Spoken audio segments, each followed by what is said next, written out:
Hey everybody, welcome back. It's Film Tangents. You already know. Yes, that is correct. Welcome Back, everybody. Welcome back. This time, folks, we are not joined by Mr. Jack. He's gonna keep his presence being like it's like a gift to the audience. Now that the legal Yeah. troubles have resolved, and everybody's said their piece and things have calmed down. Um, he still has other life things going on, so he'll be here when he can. But he's Yeah. here in spirit, and I think he watched this movie too, right? Like he said he would anyway. Mm-hmm. Yeah. No, yeah, he did. Oh, and by the way, if anyone in the audience is curious about Jack's last name, it's Hoff. Leave it in the comments. Yeah. However you think it's spelled, just put it down in the comments. That might be right. um, but yeah, everybody, welcome back. Don't forget to like. Don't forget to subscribe to the channel. If you want to listen to us at work, you can listen to us here. You can listen to us on Apple Podcasts. So feel free to follow us there, Film Tangents. And also turn on the notification, because apparently YouTube is having a lot of issues and people are not seeing content, and apparently now YouTube wants to prioritize shorts and not, I guess, long form content. So for anybody who loves YouTube Shorts, I guess you can appreciate that. Oh, dude, it's like everything's just turning into TikTok. Yeah, now, it is. Man. Everything is, and everything has its own version of it. Like Instagram has its own version of it, Facebook and YouTube and Snapchat. Like everything has its own version of just doom scrolling endlessly and just video and video and video, which is fascinating because that's just something garbage. Yeah, right. But that's something that I heard, that it's like, as part of that podcast that I was listening to, that I told you about with Louis, where he kind of talked about that for a bit. The idea now that basically, like, it's every element of choice has been removed from content. Like that's basically what like TikTok is, right? It's like, at some point you had to turn on the television and know what you want to do, and like you have to just click through the channels and being like, what am I going to find? Which I guess maybe that was the original version of doom scrolling on TikTok or whatever. But then with YouTube, like you have to subscribe to people. It's like, I'm subscribed to these people, I'm making a choice. But now it's basically just like, open your phone, open the thing, and just keep going forever. Just scrolling and scrolling and scrolling. Doesn't matter what it is. It's just there to waste your time. It's there to just have you be in front of the screen for however long. Oh yeah. I noticed this too. Like, it's almost like life has become TikTok, in the sense that it's just almost every conversation nowadays with people. Like, have you seen that TikTok, or have you seen that trend? Yeah. And it's always from TikTok, and like the sayings that people have, these new words that like Gen Z is using. That guy's, we're gonna sound like such old guys. We're guys in their late 20s. Yeah. We're gonna sound like like grandpas.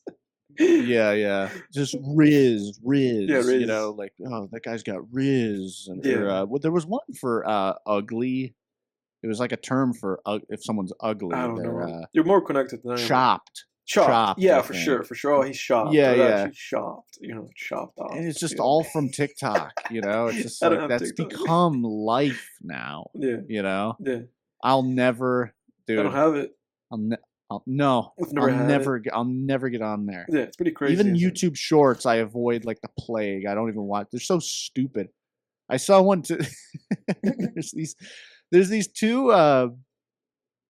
I saw like the there's that whole trend now after Andrew Tate, where there's all these like alpha male influencers or whatever. Yeah.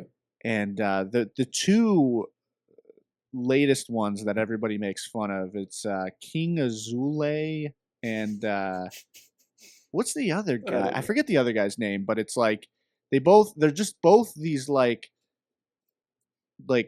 roided out dudes with huge bushy ear, They're just the same guy. and they're like the same guy. Yeah. And everybody makes fun of them. I think they're horrendous. I mean, they're horrible. But I saw like one short. It was like because the big thing now is like reaction videos, and sometimes I like watching these videos where dudes like kind of like penguins or people like that kind of will break down these guys, or like CoffeeZilla or whatever. Mm-hmm. And they sort of like react to the content. And one short from one of them, I can't even tell the difference. That's part of low-key was part of our generation. Yeah, but the short was like one of them saying, I asked God why he gave me such rough waters to swim through, and he answered, because your enemies can't swim. And it's just like, and then there's like a beat drop. Oh, yeah, and I'm like, what the fuck is this? Yeah. What is that? But you know what's weird? Like, I've gone to some of their videos to just see what the comments are. And the comments are 100% just people ripping on them. But and I'm like, where were these people? Right. And it's all people ripping on them. Yeah.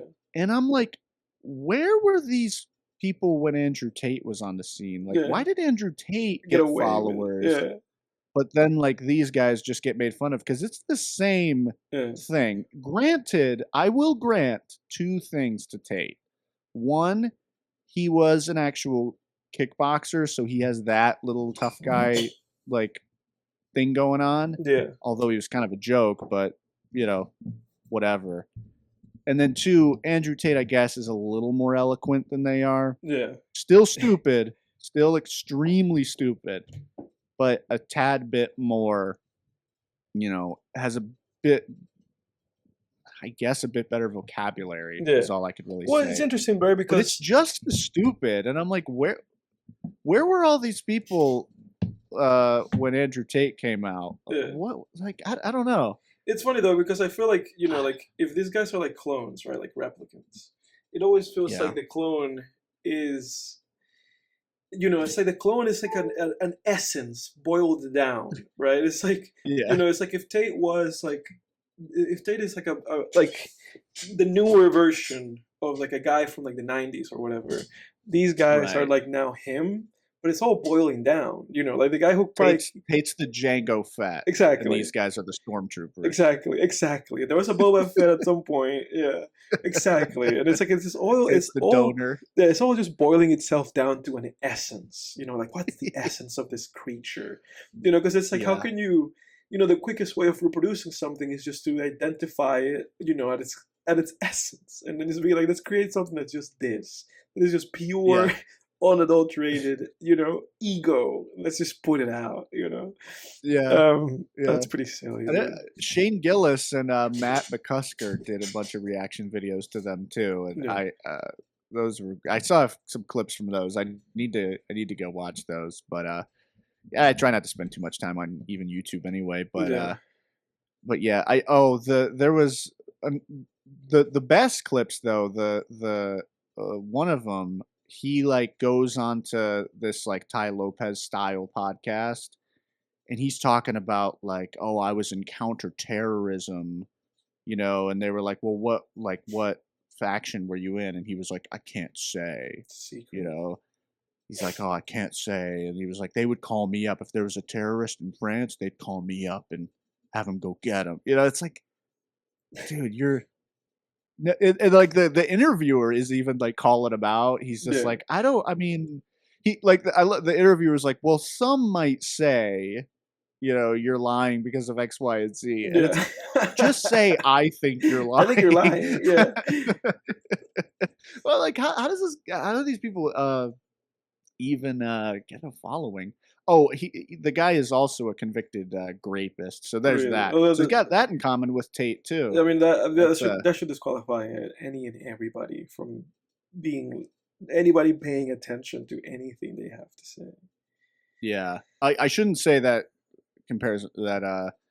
he's got that in common with Tate, because Tate somehow hasn't been convicted yet. I don't believe. But It's like, what the hell is going on with that? It's been like 2.5 years since we first talked about that on the Yeah, like podcast. at this point, it just feels like it's been. It almost feels like it was just forgotten, doesn't it?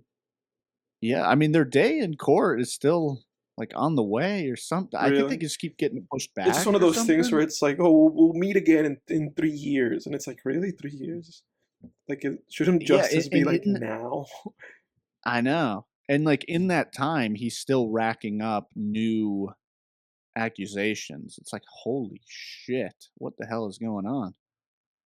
Oh, it's sick, man. But yeah, I just yeah, anyway, I've kind of made my point on that, but I just think it's interesting like how Tate, the donor, was able to the original the temple the clone template Yeah, was the able the to Ground Zero, the original prototype. Yeah, yeah. yeah, Because at this point, I'm kind of like, all right, well, all these commenters, can we go back and now disavow yeah, yeah. Just like, Tate? yeah, I it's mean, funny. It's funny because I saw in the news that apparently Ty Lopez is like facing a lawsuit. Did you see that? I did see that. Yeah, Like finally. for apparently like stealing money from people under false pretenses or something like that. Yeah, Yeah. I did see that. It's like a Ponzi scheme or something. Yes. About Yeah. time. That what a piece of shit, Ty Lopez. Oh my god, what an The asshole. original. The You're my original. garage. Here, my girl. Fuck you, pal. Oh my god, what a Yeah. douche. I guess we'll see what comes from that. But Oh, yeah, yeah. Every day there's something new with these guys, isn't it? There's like little community of knowledge. grifters and ruffians. Yeah. Something that I wanted to talk to you about. Moving us away from that and into some movie stuff before we go into the film of the week. Did you know that a Nobody 2 came out? Oh yeah, I saw commercials for it. Yeah. Like Yeah. like that feels like it just came and went completely. Like Yeah. and the funny thing is that I looked it up and I think it has like decent reviews too. Like it Really? reviewed decently, it has like 70 or some percent Rotten Tomatoes. Like I think the premise was just that they went like on vacation. Let me see. And like he was just Yeah. yeah. Like he was on vacation with his It has a family. very like High School Musical 2 look to it. Mhm. Let me see. Yeah, it has a 78% Rotten Tomatoes. And the director of the first one did not come back. This one's directed by a guy named Timo, um, who is not really known for a lot. So I don't know, but I mean, they came back. They made another one. I don't even know. Like, what? Let me see. Like box office. Like, how much money did this even make?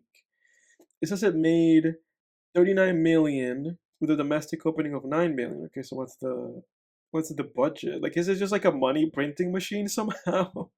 Even though nobody like knew about this, it cost So 25 how much did it million. make? It cost 25 How and it much? made 40 basically. Oh, that sounds I guess that sounds about right. I guess 40 so. million. Yeah, Yeah, cuz I didn't hear anything about it really besides just I just saw ads of it. I honestly have no interest in seeing it. watching it. Yeah, I think I have Hitman fatigue. Like I just from like John Wick and I'm all just those movies. yeah, I'm just tired of that. And honestly, I love that premise and Hitmen are a really Yeah, cool concept. yeah, But I just have fatigue from that whole like renaissance of the Jason Statham style yeah, story. An yeah, ex hitman who gets sucked back yeah. into the Get game. roped back All in. right. Yeah, Yeah. It's just like, all right. yeah, We gotta figure out how to add some depth to that now. yeah, Some yeah. No, there's something. ways to mix it up. Yeah, something needs to change with that, like this, like subgenre of those action movies, because like you said, it's just tired. Like when I saw like trailers for that, and I was like, "What?" They were making another one of these because it just felt like the first one. I was like, "All right." The first one was just like, "All right." It was like, "Okay, fine." Yeah. Like when I saw the movie in theaters, it was a fun time. But it is just like a decent movie, like at best. It's like it's just decent to good. Like it's okay. It was fine. Yeah, and, Yeah. and somehow they made another one, and I was like, they made another one. And the second that I saw they made another one, like my first thought was like, I don't want to watch. Like, who wants to watch it? I guess there's enough. I No, guess I it was know. enough of like a interest for it to like I guess maybe break even, but like Jesus Christ, man. Yeah. And Bob Odenkirk was like Yeah. saying in an interview that he wants to make it into like some kind of like a universe thing, like a John Wick thing. And I was like, Bob, just get Uh, off it. Like it's not, it's not gonna happen. It's nobody cares about nobody. no. Yeah, I that first one I really enjoyed. I think that one of the most interesting parts of that first one was and John Wick did a little bit of this, but they level it up in Nobody, which was the sort of vulnerability of the protagonist. Yes, yeah, Like because he he was more wasn't just beatable. some Yeah, invincible juggernaut. He took some bad shots, in that yes, movie. Some really bad hits. He gets thrown out of a bus. The fighting felt really realistic in yeah, Nobody as well. yeah, It just felt like a real, it felt like how fights actually sort of look, yeah, when you watch these online videos and everything. yeah, Um, and that's kind of what I liked about John Wick too. When I first started watching those movies, was like in that first one, I remember watching it and being like, "Oh shit, he really gets fucked up in this yeah, movie." yeah. Obviously, they did away with Just that. makes it Then it more. became more like cartoony. Yeah, I mean, he still gets fucked up in the sequels. Yeah, You know, yeah.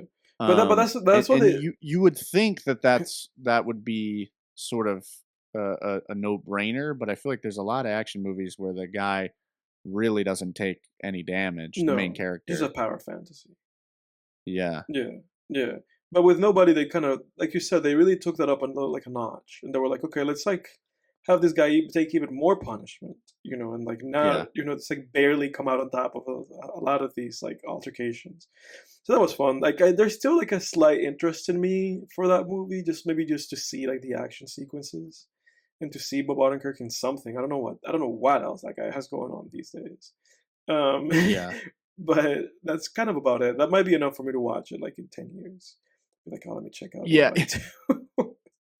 Well, it seems like a good one to keep in your back pocket for when you're just with some people and you Yeah, just need just to something throw something stupid to fun throw on. on or something. Yeah, Yeah, yeah. yeah, Yeah, I'm gonna put it on my watch list before I forget. Actually, yeah. But another it's like I movie, watch it next week. that came out, and this one did not go under the radar. This one actually has made a humongous amount of money.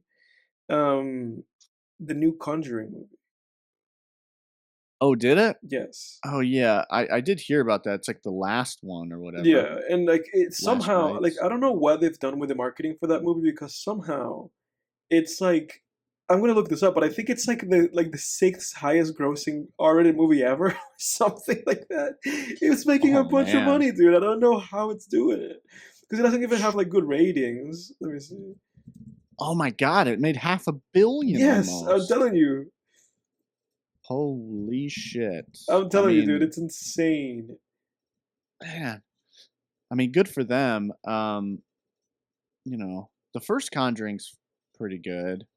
Uh, Second one's all right, I Yeah, it has guess. half a That million. Devil Made Me Do It one No, stinks. that's because that's the one that you and I watched, right? Like when you came over to visit that one time, right? Yeah, Yeah, that that was was terrible. awful. That was terrible. That wasn't scary in the least. No, but yeah, no, but this one, the last rites, which I guess is supposed to be the last one, 2 hours long. The doctor had Michael Chavez. Who's Michael Chavez? The same guy that made the last one. Oh yeah. The guy who made the Devil Made Me Do It. Which this one and Devil Made Me Do It have like basically the same rating. Like this one has a 59% and a 6.4 on IMDb, and the Devil Made Me Do It has a 56% and a 6.3 on IMDb. So it's like almost the exact same score, which makes me feel like this one is just as bad as the other one, especially if the same I director bet. made it. Um, but somehow, dude, it's making money over fist. Like it's making buco box, dude. Buku buck. We're gonna make buku bucks, Eisenberg. It's Yeah, making money. yeah, and let's not forget too that The Conjuring started this whole expanded universe, like Hmm. Annabelle and the Nun. I kind Yeah. of forget that they're even all Oh, related on the same sometimes. thing. Yeah. Yeah, I've never seen the Nun movies. No plans to. It looks awful. Yeah. It's like Annabelle. I saw the first one, which is awful, and then the second one, Annabelle Creation. I remember being okay. Um, fine. It was like passable. But these make money. I'm looking at Annabelle Creation, 306 million. I mean, this is like a this franchise ended up being a freaking juggernaut, dude. Yeah. The franchise has grossed a combined $2.7 billion against a combined budget of $263 million, becoming the highest grossing horror franchise to date. So it surpassed Saw then, the Saw movies. Wow. Yeah. Yeah, I mean, to me, like The Conjuring, it's like Hallmark Channel horror. Like what the Hallmark Channel movies are to rom-coms and Christmas movies, the Conjuring movies are to horror. Like, Yeah. it's also weird Christian propaganda. I don't know if It is. anyone's No, ever it, noticed it that. is because it's all about that stuff, isn't it? You know, like possessions and demons. You know. Yeah, and Yeah. it feels like, and there's not like a it's not only that, there's not even a balanced kind of viewpoint to it, because I've kind of talked about this before. Like what I believe propaganda is when you do not take a story does not take a balanced viewpoint, and it skews clearly to one extreme side of the conversation. Right. And like a great example is God's Not Dead, and you described it perfectly. Everyone in that movie, Yeah. it's like, oh, I'm spiritual. No flowers to that. No flowers to atheism. No flowers to Buddhism, Hinduism, Islam, or anything. It's not doing its proper way of like giving the other side their statement, you know. Exactly. And then having yours win just because you've like argued for it. It's just basically being like, no, this is the argument for this, and there's no argument for that. None. Right. Because what makes the original Exorcist, for example, so fascinating is that movie really, like, the demon in that movie sows these seeds of doubt in the priest.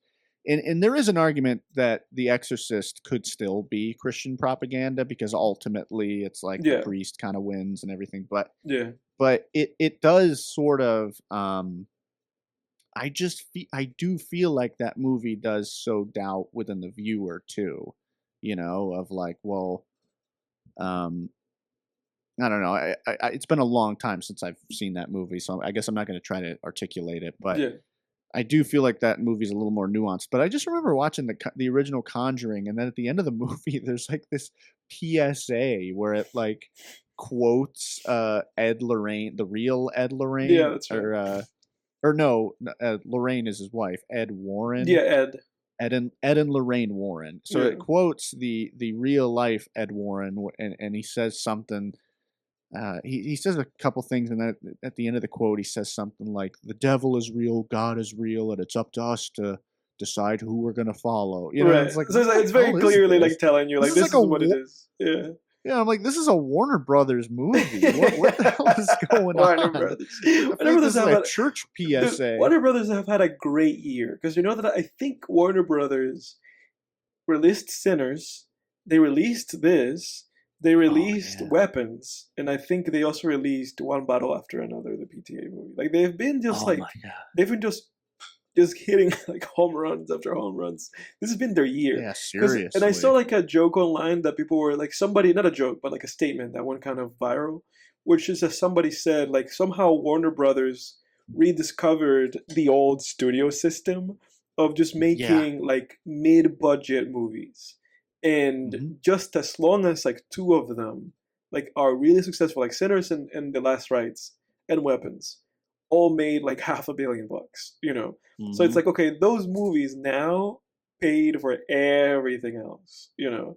But then everything else still has a shot of still being big, you know, and still making a bunch of money. Like One Battle After Another, I think, opened #1 in the world last weekend, you know.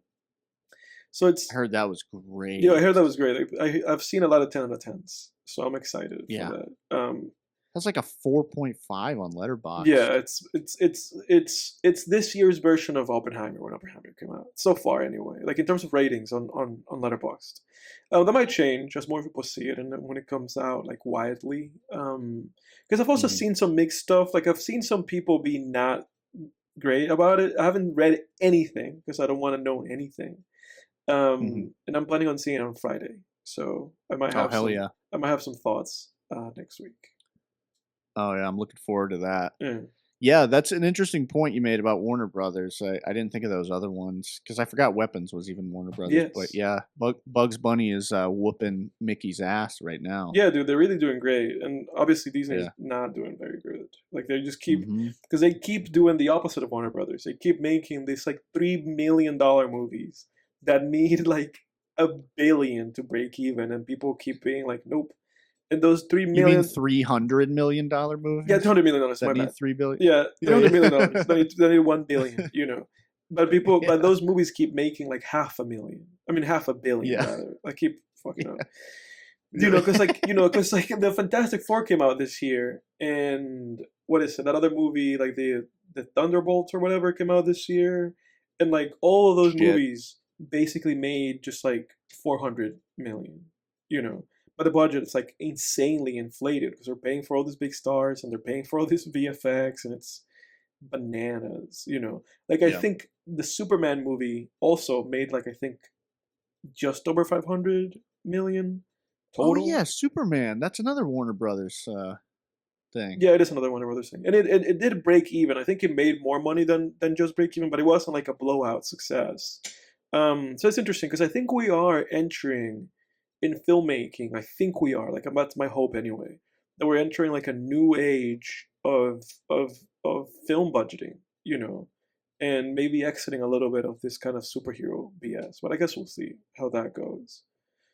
Seems like there is superhero For fatigue. sure. Oh no, it seems like it's been superhero fatigue for sure. Yeah. Yeah, The numbers are really starting to paint that picture, they it are. seems like. Yeah, Because even though the box office returns are relatively big, it's like compared to the budgets and compared exactly. to what They're was, not making they're that much money on those on those IPs. It's yeah, mhm. we'll see. They have to do something because I think people have caught up to not really enjoying the superhero movies and also not enjoying the TV shows and also not enjoying Star Wars and also not enjoying live action remakes of old properties. I feel like everybody it feels like everybody's gotten to the same page of being like, hey, we're on to your game and we're not really about it anymore. So they're gonna have to start doing something again, like something interesting. I don't know what that is. I feel Telling like in good the Disney offices stories. are not having a great time because they have to figure something out. Yeah. Um, They gotta do what Warner Brothers is doing right now, is telling good yeah, stories exactly. again. Yeah, and You not know, Weapons, yeah, Sinners, Conjuring yeah. Dude, Last like Rites. literally, No, like it just feels like you have to. It feels like just diversify like your investment portfolio. Like yeah, have the movie that costs 100 million or whatever, but also have like a bunch of them that are like 20 million movies. That as long as they make yeah. like 50, you're like, yes, we've made a profit. You know, like we've done good. You know, and you can advertise them as such to make a profit. Like you can advertise a movie and have enough like market it in such a way enough that it will make a profit as long as you didn't put like a shit ton of money behind it. um Uh-huh. What's this I hear about these film tangents? Fucks talking shit about my studio, huh? yeah, dude, we're gonna get knocks on the door. We're gonna be like, hey, you better cease and desist, misters. um I will never get over. I will that never South not Park episode. think that South Park is funny. Yeah, I will never not think that episode is funny. yeah, that episode's Like I hilarious. will never stop thinking There's one it's that's fucking hilarious. like one of When the Mickey walks in and beats the shit the out of Jonas Brothers. Yeah, one of the Jonas brothers. yeah, Oh my god. that's an You all timer. don't fucking talk to me like that. Uh-huh. Oh, You little piece of shit. Uh-huh. Get the fuck up. Get the fuck up. Uh-huh. that's an old timer, Holy dude. shit. They really Oh nailed it yeah. with that one. But Yeah. that aside, let's get into the movie of the week. This week Let's do it. we watched Rec, REC, I guess short for recording. 2007, directed and written by Jaume Balaguero and Paco Plaza. This was a movie that I had seen before, but a long while ago. Like a long while ago, I had seen this movie. Found footage in Spanish, set in Spain somewhere, maybe Madrid or something. I think I read. I think it might have been in Madrid. Zombie movie. Jake, what did you make of recording? Um, yeah. So Wreck, I gotta start off, and I gotta just come right out and say it. I did not really enjoy this movie too Oof, much, big to blow. be honest. Okay. Yeah, I did not enjoy Wreck. I could, man, I came home last night. I was traveling all week. I was actually hiking the Adirondacks over this past week. Beautiful. It was beautiful. The leaves were amazing. Adirondacks are just beautiful, fantastic. They had leaf color like you won't believe up there. That's a pretty good. That's a Um, pretty good impression. and I came back home. It's like 10 o'clock at night. I'm home alone, and I'm like, I'm gonna watch Wreck, Yeah. and it's gonna be scary, you know. And I sat down, and I just, man, this movie, it gets so much praise as one of the found footage greats, Hmm. Yeah. and I don't think it's all that. It really felt like just the run of the mill, a typical found footage movie. And Yeah. of found footage movies, I think there's like a couple of good ones. There's Yeah. For Blair sure. Witch Project is a classic, Paranormal Activity 1 and 3, and I am I forgetting I don't anything? know. I I'm mean, not like I can't remember anything. I mean, there's a oh, shit ton of them. Gonjiam was Gungeon good. was good. Gungeon was good. Gonjiam was scary, Yeah, it was scary. pretty scary. Yeah, Gonjiam was good. Blair Witch is a little But, debatable. Like I never really loved Blair Witch like that, but I know it's a classic. Like it's the one that started this yeah. whole that made it all popular anyway. Yeah, Blair Witch is great because it's like I just love the gimmick of Blair Witch. It was a brilliant gimmick at the time, and, but even outside of that, uh, 90s time capsule, it's like that movie's just really effective at doing a quick, it's a short movie. I think it's like an hour and 15 or something, and Mhm. it's just This movie is also short. This quick. movie is Hey, an hour some and people, 15, I think. Right, an hour, like right? literally an hour and 15. Yeah, and Blair Witch is just like a quick, like, okay, we interview some of the locals about the lore. We go into the woods to look for the witch. We get lost. Hear some witchy noises. Then we find the cabin. Some witchy The quick, noises. and then there's that little Scooby Doo ending where it's like, oh shit, we put it together. We were told earlier what the lore is, that they, Hmm. the possessed guy murdered somebody while forcing the other person to look and stand in the corner, Hmm. and then we see that someone standing in the corner as someone screams off screen, and boom, done. Hmm. And it was a good little gimmick. I think Blair Witch is really good, but I can see not thinking it's all that. But yeah, Wreck just felt like you could just throw it in that pile of just all these other, Paranormal Activity sequels, As Above, So Below, Yeah. The Pyramid, just all of these various found footage films that were so prevalent in the late 2000s and mid 2010s. Yeah. VHS. Um, I'm like looking up yeah, the visit, like just a bunch of them. yeah, yeah. Oh my god. First of all, I gotta say too, I really, as Creep. I get as time goes on, I really think found footage is just kind of a dud genre. I don't need any more of those. I think it was It cool. You says had a Lake cool Mungo is also gimmick one with of them. Blair Witch. Yeah, Lake Mungo is a mockumentary, though. Okay. I would differentiate that. It could fall into that umbrella. It depends on how wi- wide a net people want to cast with what we're going to call found footage. I Hmm. would say Lake Mungo's mockumentary, because found footage to me is like it's just someone with a camera and whoa, Yeah. shaking, Yeah. shaking the camera Grave around encounters. I have Cloverfield. remember Grave encounters. Yeah. Yeah. Oh, you saw Grave Yeah, I've Encounters? seen it. Is that one good? That's okay. Like, but I saw it like Okay. literally like when I was a teenager. So I don't remember it very well, but I thought it was okay then.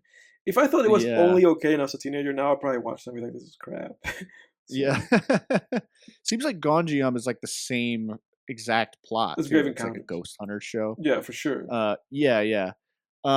But yeah, Gungeon was better. Cloverfield was another Gungeon one. was just way better though. Like Gungeon was actually scary. Grave Encounters, like nothing happens in that movie. Okay. Yeah, All I know about Grave Encounters is that famous image of the girl ghost screaming at the camera. That shit's pretty scary that is looking, pretty but scary. Yeah, found footage has given us some scary images. I'll say that, but what's that really worth at the end of the day? yeah, Okay, all right, you had Blair Witch Project, and that was like a cool gimmick that kind of kicked off the genre. You had some prototypes in there. You had like um, a couple of mockumentaries like The Last Broadcast, Legend of Boggy Creek. I think Cannibal Holocaust is a mockumentary. But then Blair Witch Project was like the first proper sort of found footage film. It was a cool gimmick. You had this whole marketing gimmick. These people went missing, and this is what happened. And hmm oh, there's a witch, but you don't see her, and that makes it even scarier, hmm and all this. hmm And then Paranormal Activity, cool cool gimmick. gimmick, and it just It's like some people were trying to capture ghosts in in their their house. That's house. cool. Yeah, And then Cloverfield is a cool gimmick. I mean, it's like, kind of doing this whole 9/11 footage thing, but yeah, with a Godzilla style monster yeah. attack. All right, it's And cool. people don't give enough But credit to Paranormal. To interrupt you for a second, to Paranormal Activity, because oh it's yeah, like yeah, it's just also so clever in how boring it is, and I feel like it's like yeah, purposeful, because it's like with that movie, a lot of the movie just you spend time watching people in just like sleeping or whatever, but the thing that's so fascinating about that, the psychology of that movie, is like how you can't help but put yourself in their situation because it's like, oh, they're sleeping. And it's like they're like in exactly. the most vulnerable situation. And just those movies just ask you, like, there's like a simplicity to those movies, and like how they kind of boil down this kind of horror psychology. It's like, oh, it's in your house and Yes, it's happening while you're sleeping and it's dark and you can't see. And also just the idea of just like you as the audience being locked down to like a tripod. Like there's scenes in that movie, in those movies, that just happen outside of the tripod. Like you can hear the sounds. Like yeah, that ending of that movie when that lady just comes into the room, where you and I screamed like crazy. yeah. Very effective movies. I really like those movies. I totally agree with that. Yeah. Yeah, it's like when I kind of roll my eyes when people are like Paranormal Activity's boring. It's like, well, first of all, I think the only way to watch those movies is at night with the lights off. Like you hmm really have to put yourself You have in to that immerse. mood. They're like they're immersive. Those movies. They really need you They to are just very immersive. create like an immersive situation for yourself. Yeah, and I haven't seen the second one, but the first and third They're one pretty good. are really effective Yeah. at doing that. Just capturing that feeling of what goes on in these walls I would. between the hours of Yeah. midnight and 6 a.m. Yeah. You know? I would like you to watch the second one because I've seen it and I didn't make much of it when I did. Mhm. Um, it would be interesting to me if you did watch it, because then that would give me some perspective as to whether or not it's actually bad. Because it's the weakest of the three, but my memory might be not true. I don't remember that one. Yeah. It would be interesting to see. Yeah, it'd be interesting to see what it is about the second one that doesn't seem to work as well for people as 1 and 3. Yeah. Because I've seen clips and trailers from 4 No, they onward, suck after that. and they look they're over. I can tell immediately what the issue is. They're over the top. They hmm show too hmm much. They're terrible. They just show too Yeah, much. they're terrible. I saw Whereas I saw like the fourth one like in theaters, like, and after that I was like, I'm done with these movies. oh yeah, Yeah. yeah. It's not it's kind of like The Conjuring, The Devil Made Me Do It, where hmm it's like they're using too much. It's like they're trying to do this whole haunted house amusement park ride hmm thing, and it's like this is too It's too much. It's much. not scary at all. Yeah. Like literally, if you set up this is my philosophy on horror. If you in your house right now go to a hallway, set up a camera and film down the hallway and turn all the lights off and have Scary. a small source of light somewhere, Yeah.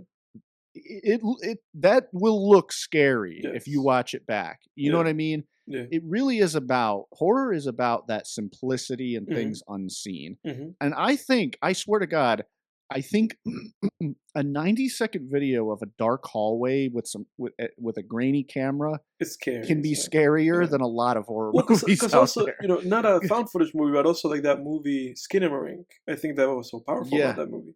And it's interesting because I actually do think about Skinamarink often. For a movie that I gave like a yeah, 5, and that we just kind of gave like a, mixed reviews. Because to me, that movie, the power of that movie is on that, because that movie stays with yes. you. Sometimes I think about just shots of that movie, the kid just sitting down watching television in the middle of the night, or the hallways, Mhm.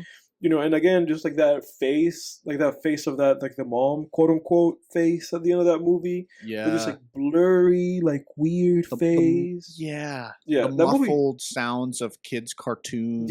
like that Yeah. movie's the movie's sticky. Like the movie might not be great, but it's sticky. And the guy that made that movie understands like what's like truly horrifying about like darkness and the things that you can't quite make out. I'm gonna look that guy up. Yeah, Let's see what else is doing. But keep going. absolutely. Yeah, I agree with you. I think Skinamarink's problem is they just pushed I think he pushed too far with how Hour and 40 just how minutes. kind of slow and boring you can make something like that. Because Yeah. the difference between Skinamarink and honestly, in the timestamps, we're probably gonna have to section this off as, like, the pre-talk Yeah. to Wreck to or, like, the wreck. pre Yeah. the, like, preface, but anyway, I'm just throwing that out there Yeah. for the editor, wink, wink. Yeah. Jack. No, but No. yeah, uh, I think the difference between something like Skinamarink and, like, say, Paranormal Activity 3 or 1, whichever, let's just say 3, is Paranormal Activity 3 has clear intention with each scene. It may be slow, it may be static, it may be just, really glacial, but there's a clear intention. There's a clear build up and a pulling of that rubber band. There's something we're supposed to be looking at in the frame. There is some sort of bit, for lack of a better term, that's going on. You know what I'm saying? Yeah. But then in Skinamarink, there's not really any of that. We're just looking at nothing or these like creepy hallways and Hmm. images, but there's not really a clear like magic trick going on. There's never a clear like, hey, look over here, that door's now open, it Hmm. was closed. Hmm. You know what I mean? Where Paranormal Activity 1 and Yeah, 3, they they play have with you more with that. Yeah, direction. they play with you, and no, and you're Exactly. absolutely right. And I wish, because I looked it up. What is his name? Kyle Edward Boyle, Ball. I Yeah. looked him up. It doesn't seem like he's doing anything, which is a very like that's a huge disappointment that he's not working on something. Because I would love to see that guy work on something. Because I think he had the right idea. Even if Skinamarink doesn't have great reviews, it had a $15,000 budget. Did they make any money? Let me see. If he made money, then he should get another It chance. definitely I think it made like 3 million Yeah, or they something. made 2.5 million. I feel like he should get another chance because he has the right idea. I think the next one after this, it's like what I said, like with like ASAP Rocky's testing. It's like the one after this one. This is the one that it'll be good, because he kind of has the right idea, and then proceeds to not make an album for 10 years. But with this guy, I think he needs to make another one. But no, you're right, because like there's something interesting with those movies, the immersion of those movies, and like you said, the repetition, right? Of like the Blair Mhm. Witch or like the Paranormal Activity, like you said, it's like okay, in the previous shot, we cut away from this when we came back, and in the previous shot, the door was closed, now it's open. What's that about? But like you said, Mhm. Skinamarink lacked that. It was just too much of looking at closed doors and in long hallways and with nothing really happening. Exactly. Exactly. And it was experimental, and I get it. Yeah. It was really just trying to capture that feeling of it really was striking how it captured that feeling of waking up in the middle of the night as a child and being like scared to go to the bathroom like that. Yeah. That's what it captured for me, where it was like pretty incredible. But okay, let me get into Rec though. Yeah. So with all that preface on the found footage genre, yeah, I would put Rec just in that pile, in Yeah. that Walmart bargain bin with all the other just nameless, faceless found footage films. Hmm. It just it really sacrifices a lot of it doesn't put in enough legwork, man, on building suspense and scares. Yeah. We spend a lot of time. First of all, we spend a lot of time just at the fire station with the news reporter introducing all this, and it's Yeah. like, I got it. She's interviewing Yeah, firefighters. for Like, I sure. get it. You don't need to show me around the fire station and everything. And then an even longer time, almost an hour of just hanging around this apartment building. Yeah, someone gets bit by Mhm. one old lady zombie. Yeah. I didn't find that scary. Like the stuff with the old lady zombie, I just didn't find it scary. Yeah. That even that second time where she appears in front of the camera, I kind of laughed at that. Mhm. Where like they're running down the hallway and then she's there, like I was just like, I kind of laughed. Like I Yeah. was like, this is stupid. Yeah. And then it just takes too long until they get to the Chaos. actual scary stuff. There are some to go over some positives though. Mhm. Um, I did find that shot of them looking down the stairwell and you see all the zombies running up Yeah. the spiral staircase Yeah. very scary. Yeah, That it's scary. and then they're trying to get the door open. That was terrifying. Yes. That was really scary. Yeah. And then, of course, there's that really famous shot of the guy sticking his head into the attic, and he does the full 360, Mhm. and then the The zombie. little kid zombie, Yeah. swats at him. Yeah.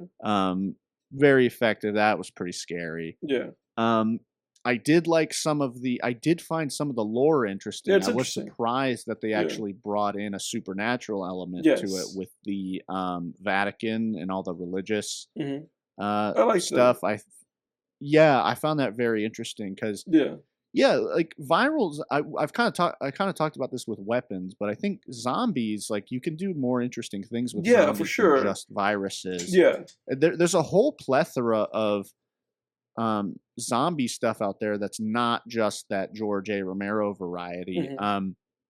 You go back to like Italian horror films by Lucio Fulci. Mhm. He has, movies like The Beyond and House by the Cemetery, where you have these zombies that are just kind of being brought back to life by a supernatural force. Or I think in The Beyond, they're actually walking out of hell.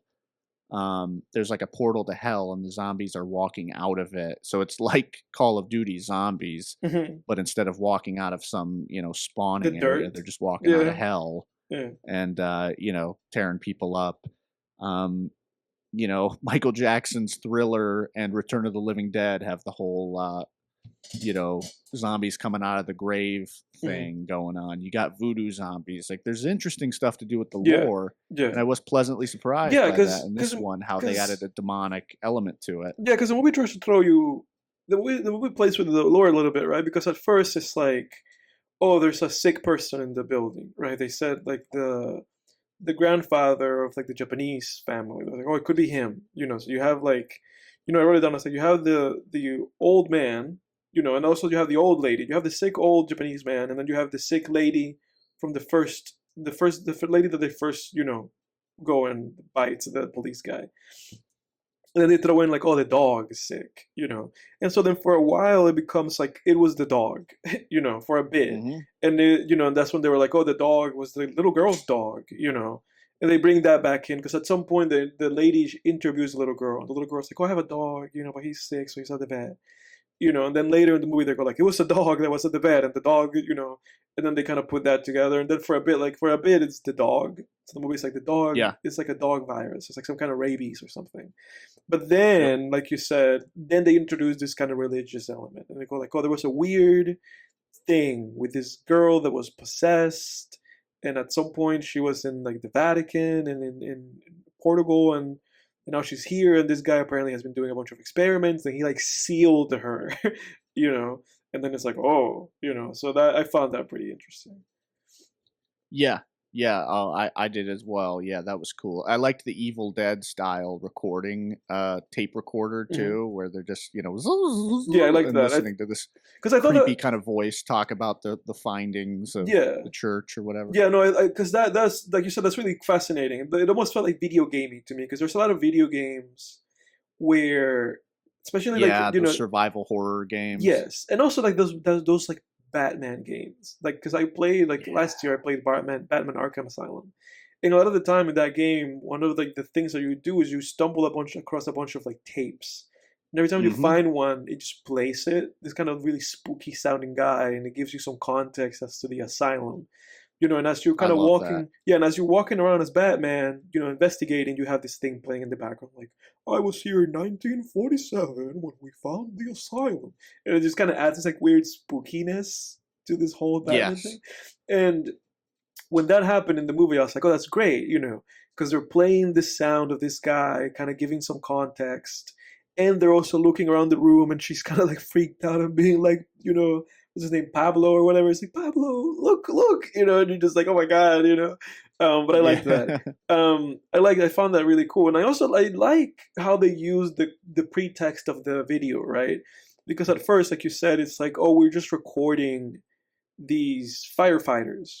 The segment that she has is called like what happens while you sleep. And she's just like, oh, it's the middle of the night, it's like 1 in the morning, and we're just out here with these firefighters. I do agree with you that maybe the movie spends a little bit more too much time like kind of like setting up the firefighter place, like like their station, because it never comes back. So it's like, oh, you're spending a little too much time setting this up, and this stuff never really returns.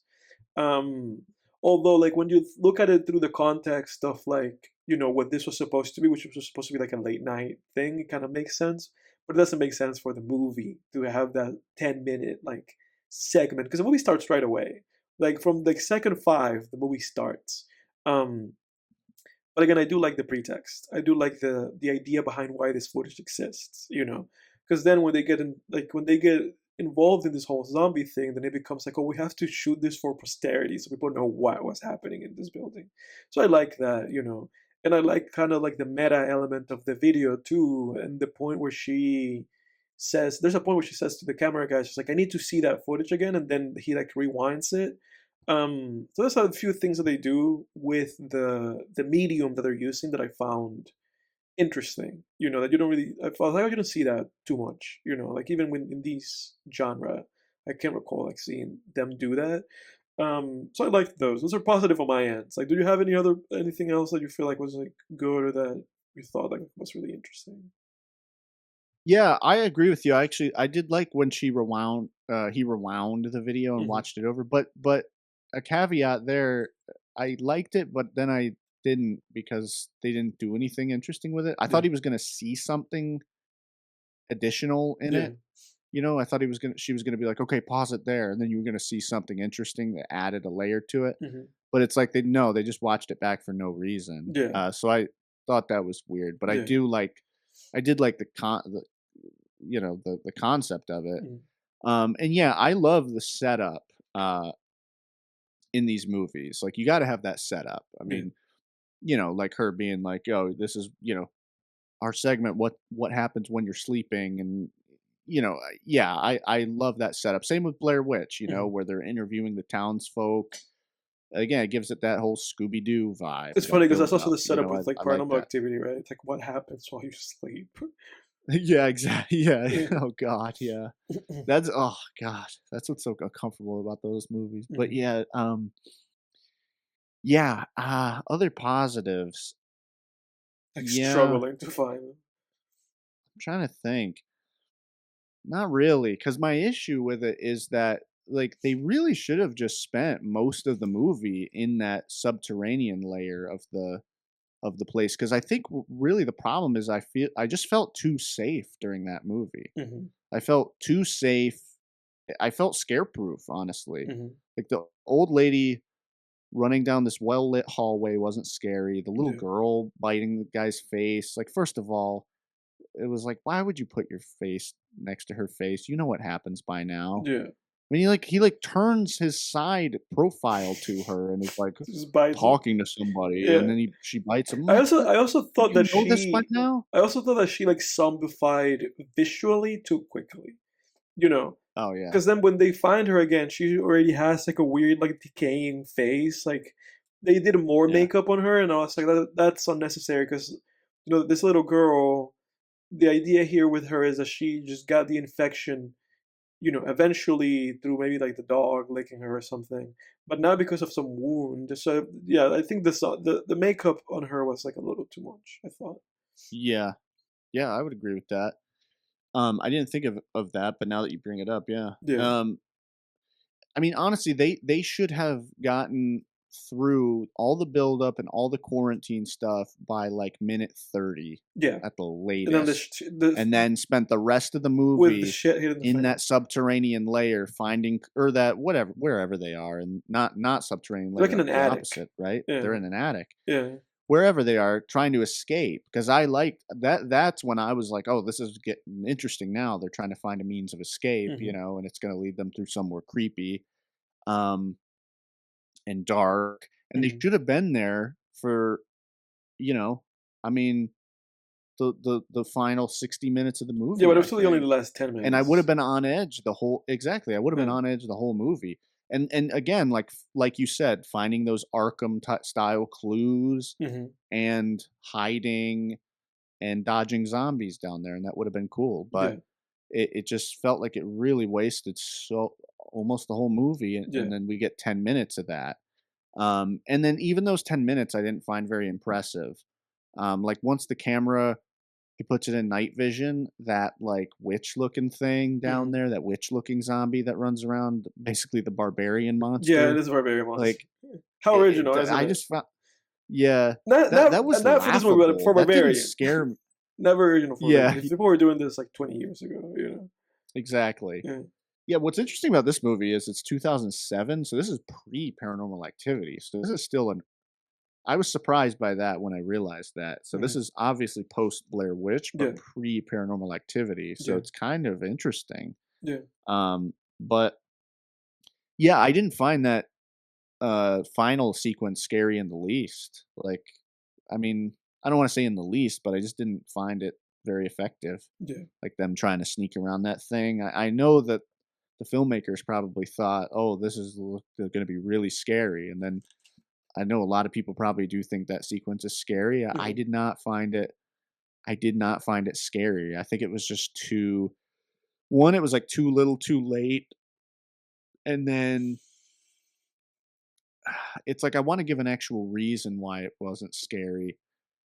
It just felt,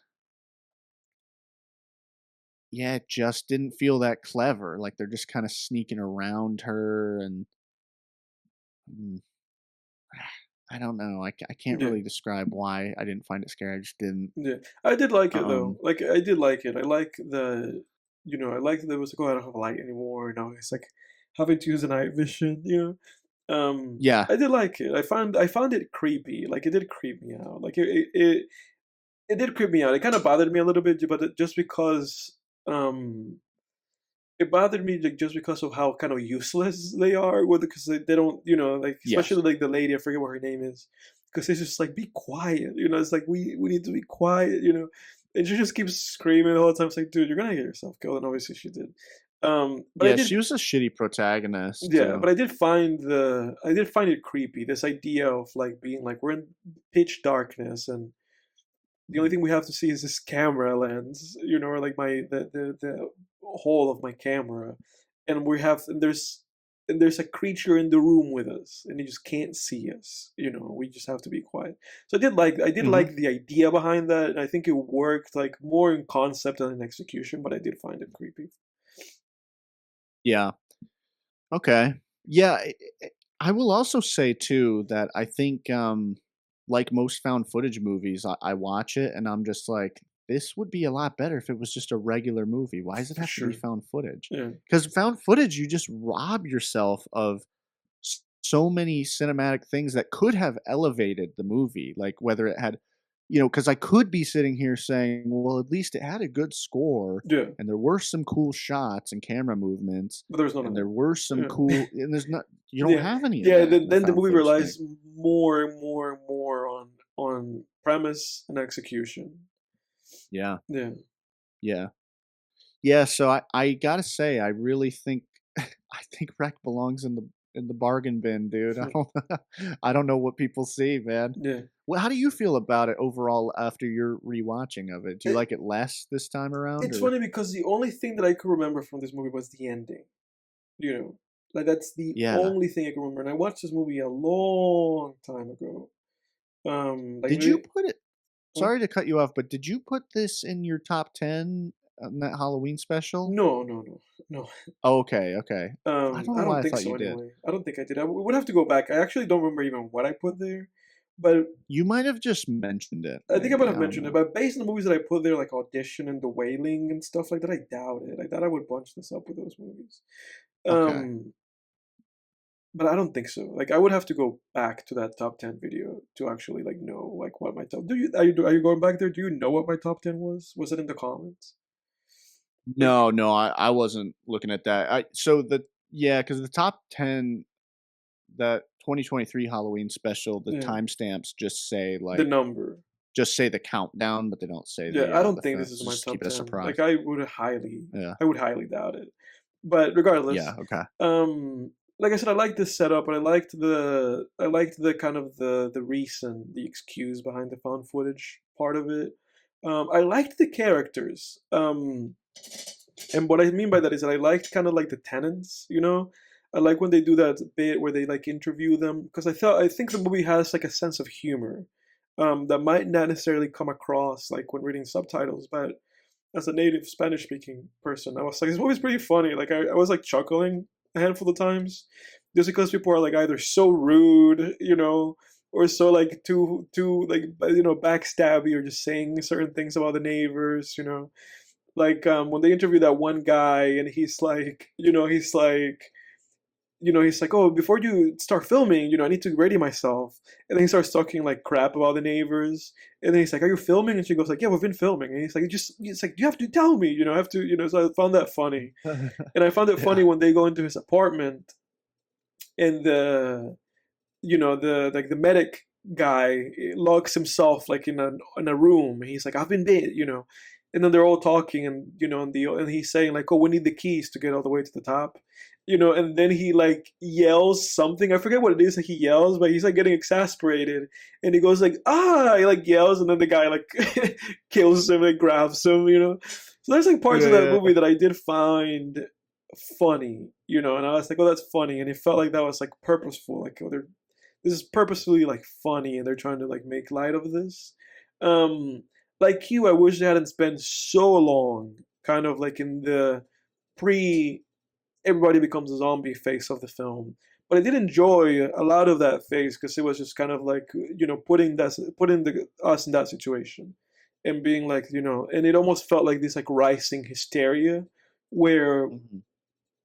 everybody was kind of losing their marbles more and more and more, to the point that when we did get to the point where the zombies are running around and trying to bite everybody, and tragic that they had handcuffed the mom because then they couldn't do anything about her. Um, the zombies just ate her, but it acted as a pretty good distraction. They're like, I guess I have to eat her first, so we get we get to go like go up the stairs like while they eat this woman. Um, when stuff did hit the fan and they were going up all the levels with the firefighter Mao and the sledgehammer that he had. I did find that really fun because they were just so freaked out and so Yeah, like yeah. desperate, and the main character, she just kept screaming, just like, ah, and I did find that like really entertaining. So the movie entertaining, like I found I was not bored watching this movie at any point, so I was very Oh, entertained. really? And when they That all that was a good sequence right there. yeah, It was. and when the movie got to the point where all that she was doing and all that everybody was doing was like screaming at each other, I found that really fun. Like I was really entertained by just the constant like screaming at each other because they're just so like the way that the actors performed, at the late stage of that movie made me really believe. Like they really sold it. I was like, they're really selling that they are in this life and death situation because they're acting hysteric and just freaked Oh, out. yeah. Especially when they're trying to get that door open. I Yeah. I will say that was probably the most effective part of the movie where and there's a moment like right when those zombies start running up the stairs and they're trying to find the key and get that door open, where you're just like, there's no way. There's no way. Yeah, there's so many There's keys. no way they're Yeah, getting that open. yeah. Um, yeah, But yeah, yeah. I will say, yeah, there was. Oh, I was gonna say this. The another kind of funny scene was when she's interviewing the girl with tonsillitis, and then the mom's answers off yeah, she's camera, like, and hey, then you're it like not. zooms out, Yeah, and she's like, "You don't answer." I was yeah. like, oh, "Shit." Yeah, she tells her like, "Hey, don't." It's just like, just like it's like we're not. If you answer the questions, the microphone's on the girl. It's not. You're not picking up. You sound like a hushed voice. Like just. It's like when we get to you, we'll interview you. So I did find that Yeah, funny. Like again, I thought the movie had a sense of humor to itself. Um, yeah, so there's stuff that I liked. Like I said, I liked all those things. I liked them being freaked out. I liked the interviews. Um, and I liked kind of the protocol thing of it. It's like, oh, we went here just on a night thing. We thought this was gonna be some routine, and now we're locked. And the government or whatever is like actively like just shutting everything down and covering us with like a I don't know like some kind of like plastic thing. Um, yeah, so I did enjoy a lot of that stuff. And again, I enjoyed like I thought the performances of just being absolutely freaked out of their minds and just constantly screaming. I found that I just found that like really entertaining, especially when they get to that room at the top and she's just looking around and she's like, "What the heck is this?" She just keeps yeah, saying like, "What yeah, is this? This is so messed up. Because yeah, you just feel the desperation. You just feel that it's like this. It's like the middle of the morning, and these people are just exhausted, and they're just fighting for their lives, but they got no shot. And they know they got no shot. Um, oh yeah, so I liked that element of the movie enough for me to still feel positive about this movie. I think I gave it a 7. I'm not gonna give it that again. Because hmm like you, the movie went down for me in a rewatch because of what you've pointed out. But there's still enough there for me that was fun. Like I would still like if somebody was like, "Hey, I want to watch a fun zombie movie. Let's watch this. Hour and 15 minutes. Like this will be fun." So I still feel that way about this movie. That's a kind of fun, like decent, like kind of zombie horror movie. Um, that's kind of it. yeah. I don't feel that way about this one, Yeah, I get it but though. yeah. Mm. What would you rate it now? I think now it's a 6. It's going down from a 7 to a Okay, 6 for sure. I think that's where it belongs gotcha. now. I feel like even if I watched this again, I'd still be like, yeah, it's a 6 out of 10.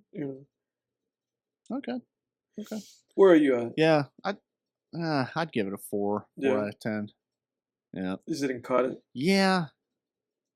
What do you say? You said you just didn't cut it for you. Yeah, not really. No, Yeah, no. yeah. Bargain bin, baby. Oh, dude, I'm sorry. I'm sorry about that, dog.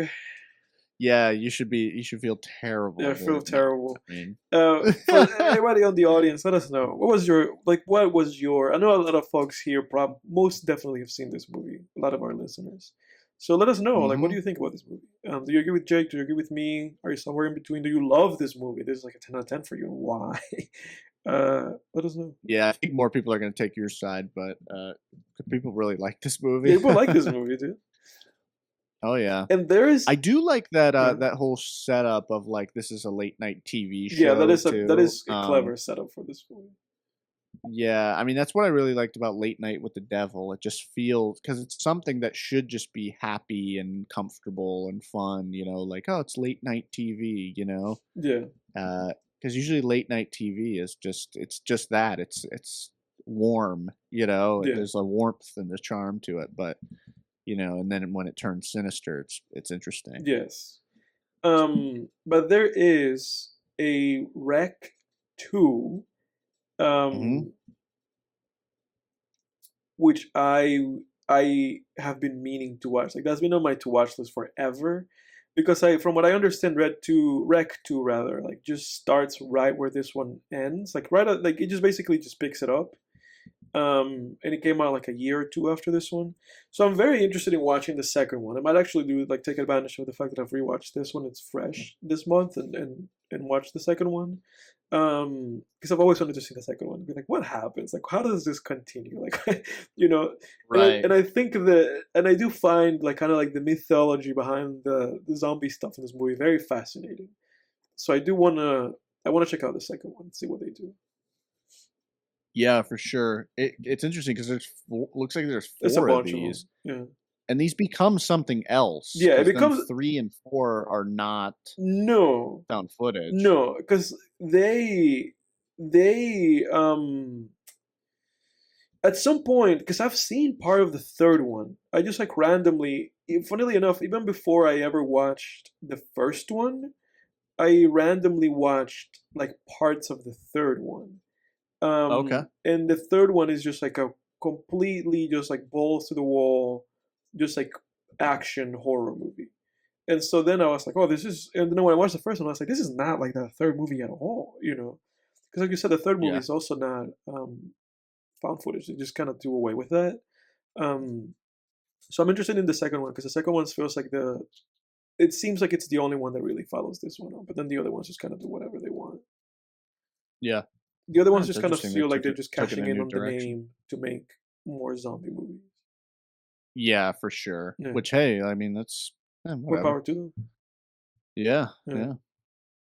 Yeah, yeah, the poster for the 3rd one looks like a Resident Evil movie. Like, if you just took Yes. the words off of it, I'd be like, "Oh, is that Resident Evil or Yeah, for something?" Like sure, for sure. so, apparently I'm perusing Letterboxd right now, and apparently there's a movie called Meth Gators. Clearly a cash in on the whole cocaine bear thing. Meth Gators. And the only person listed in the cast is Andy Dick. Who the hell is that? Andy Dick? Yeah. He's Let me a see. comedian. He's in a lot of movies. He plays the rabbit in Hoodwinked. Um he's in Road Trip. I'm looking at his filmography right now. Zoolander. The Anti-Teak Show. Dude, I think I've never seen this guy. Ever. Really? Yeah, ever until He's in right now. he's in Knocked Up. I've not seen any Uh, movie that he's in. Like any movie. Any movie that's that so he's in. funny. I've never seen Zoolander. Huh. I've never seen anything that this guy's in. All right, so I guess that was our thoughts on Wreck anyway. And I mean, does that Meth Gator movie, does that sound any good, or does it just seem like a meme, like Sharknado or whatever? Yeah, it looks like Sharknado. It just came up under popular with friends on Letterboxd. Who the hell's So watched I just fucking thought it was interesting because it's like they're cashing in on the cocaine bear thing, but it does not yeah. look good. So I forget that movie existed. That came up actually like the other day. Somehow I like was watching like a video and they like mentioned it or something. And I was like, yeah, I Well, it's a watched that. forgettable movie, Edward. Yeah, and I was like, yeah, I watched that thing. I was like, oh, I went to the theaters to see that.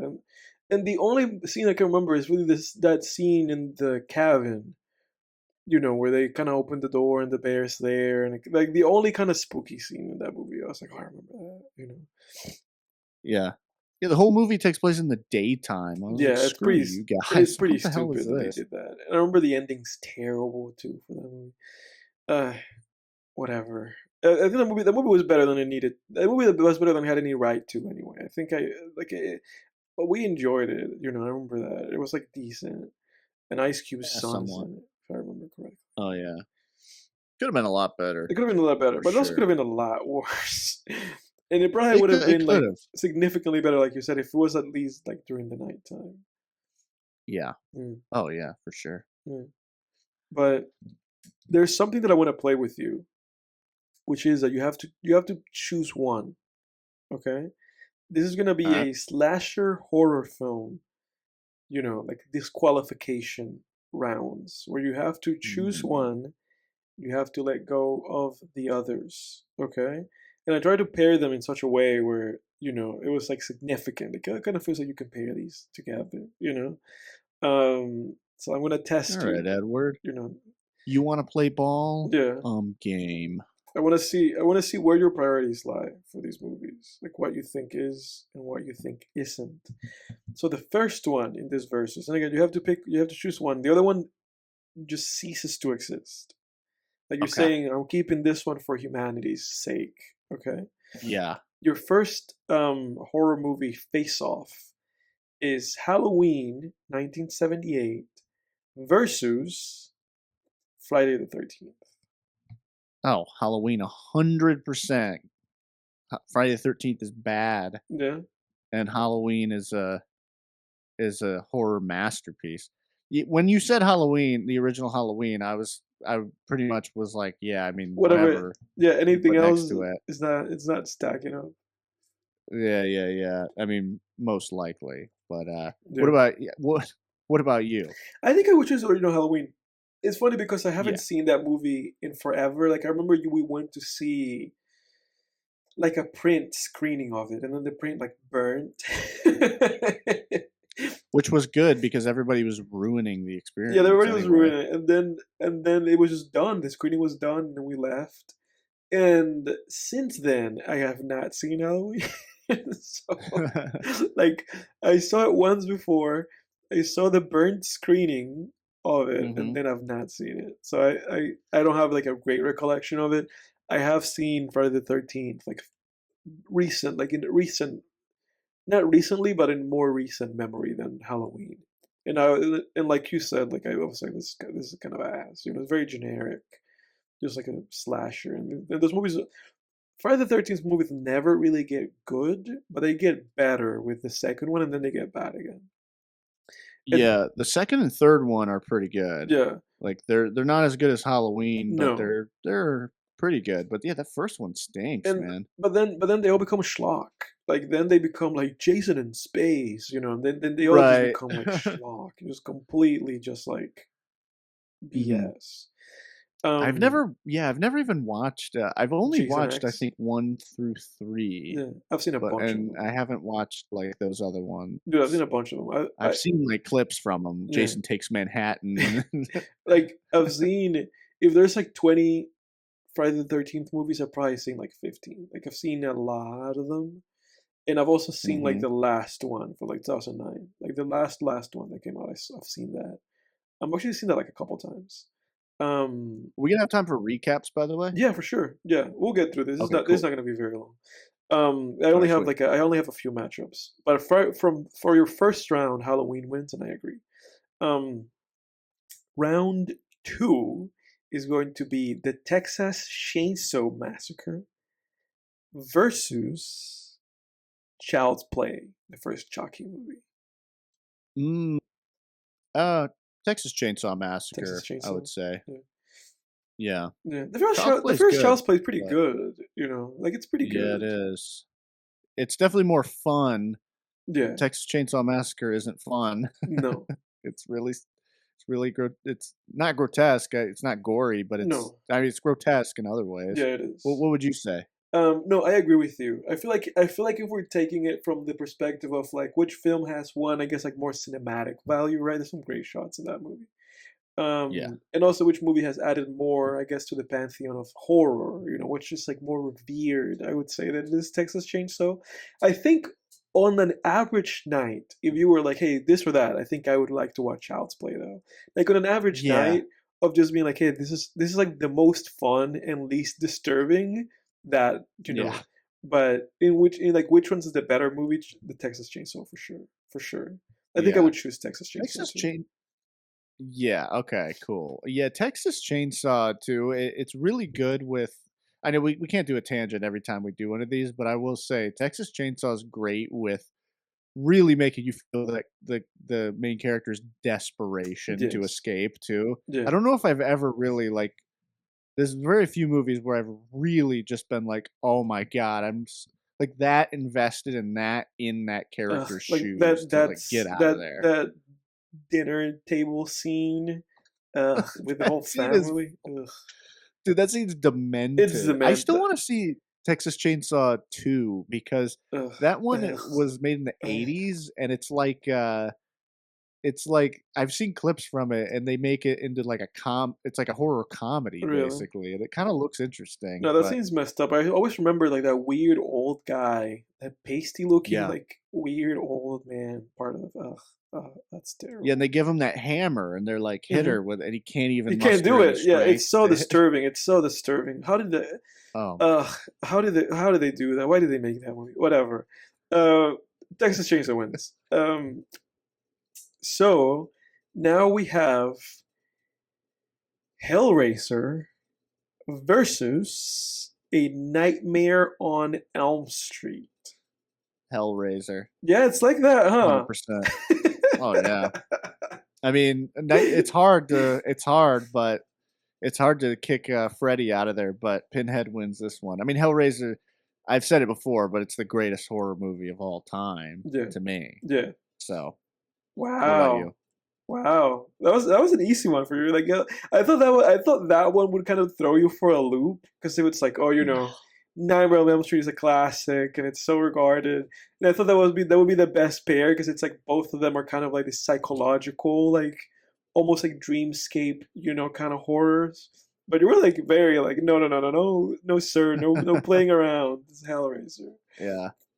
Yeah, because I mean, they're in different tiers. Like I would put Nightmare on Elm Street in that A tier with Halloween and like Poltergeist Hmm. and all those really great horror movies. But then I would put Hellraiser in S tier with like Exorcist, Hereditary, like the the the best of the The big best. punches. That's what Yeah, I yeah. Yeah, yeah. just the goats. I think for I'd put me, Hellraiser up there. I'm kind of indecisive with these guys because, like, I have to rewatch Nightmare on Elm Street, so I don't know where I Mm. fall. I respect Hellraiser, a lot. I don't love those movies.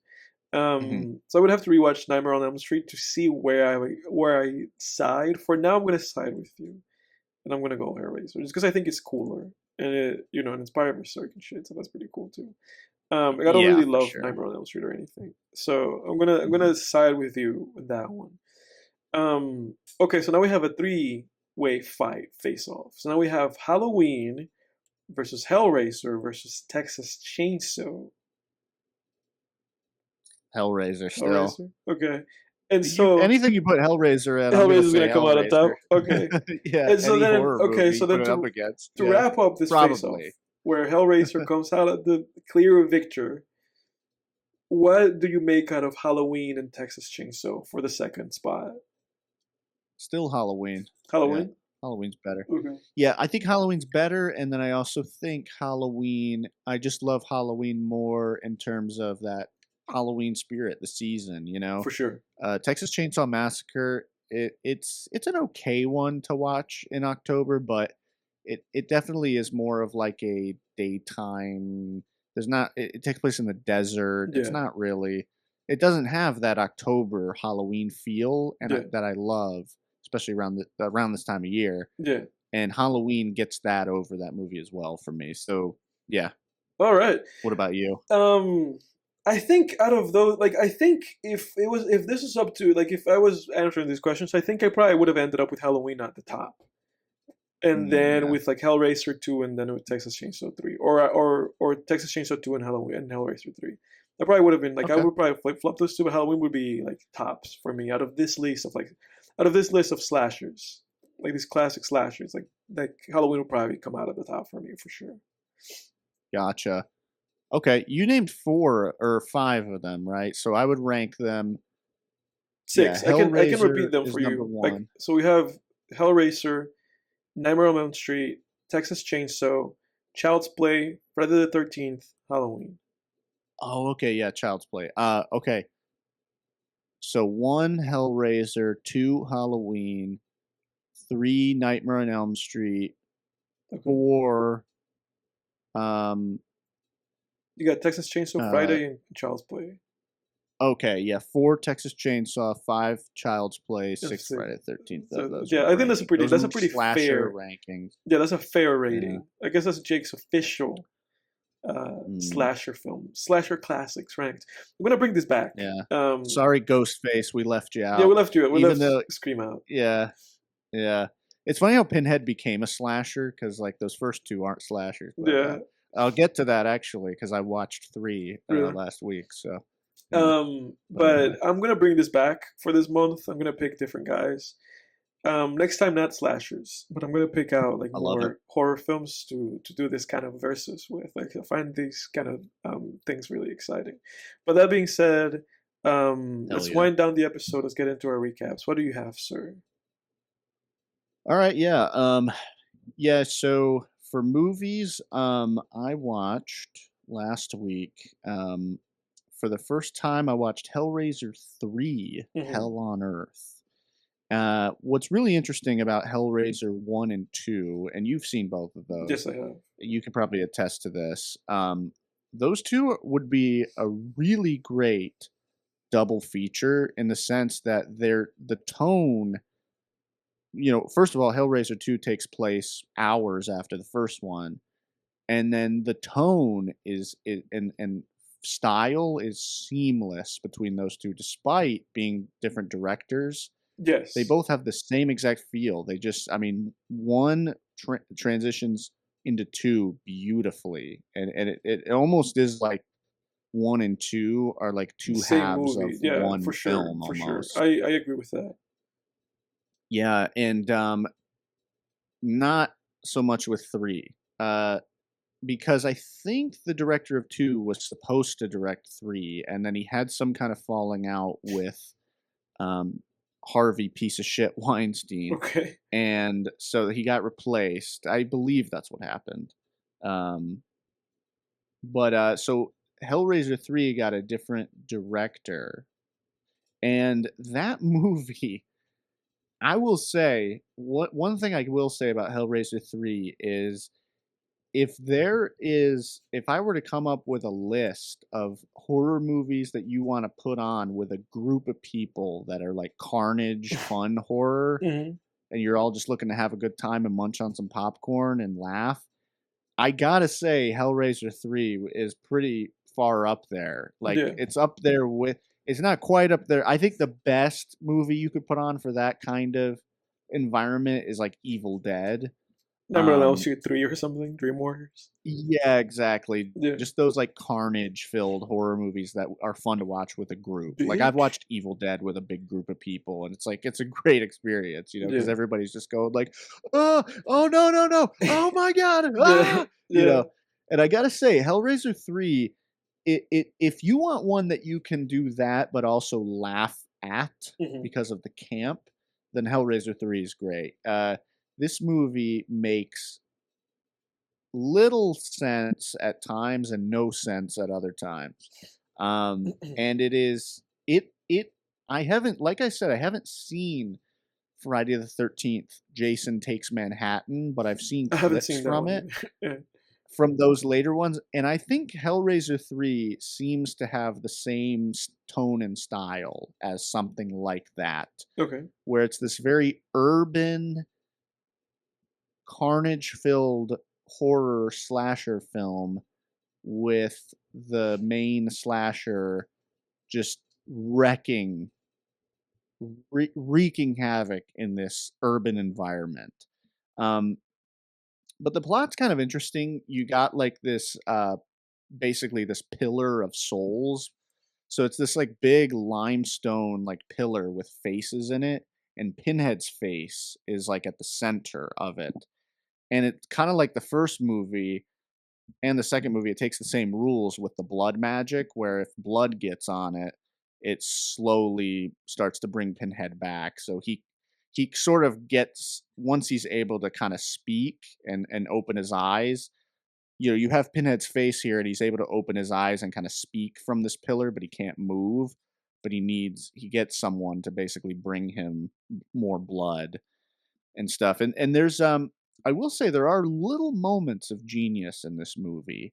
Um that particularly I think one of my favorite moments of this movie that's actually genuinely creepy too is there's a moment where the pillar of souls that Pinhead is trapped in is bought by this nightclub owner slash art collector, Okay. and he brings it back. It's funny how the human villains in Hellraiser are always kind of really similar because he's similar to Frank from the first one, and then also that rich dude from the reboot.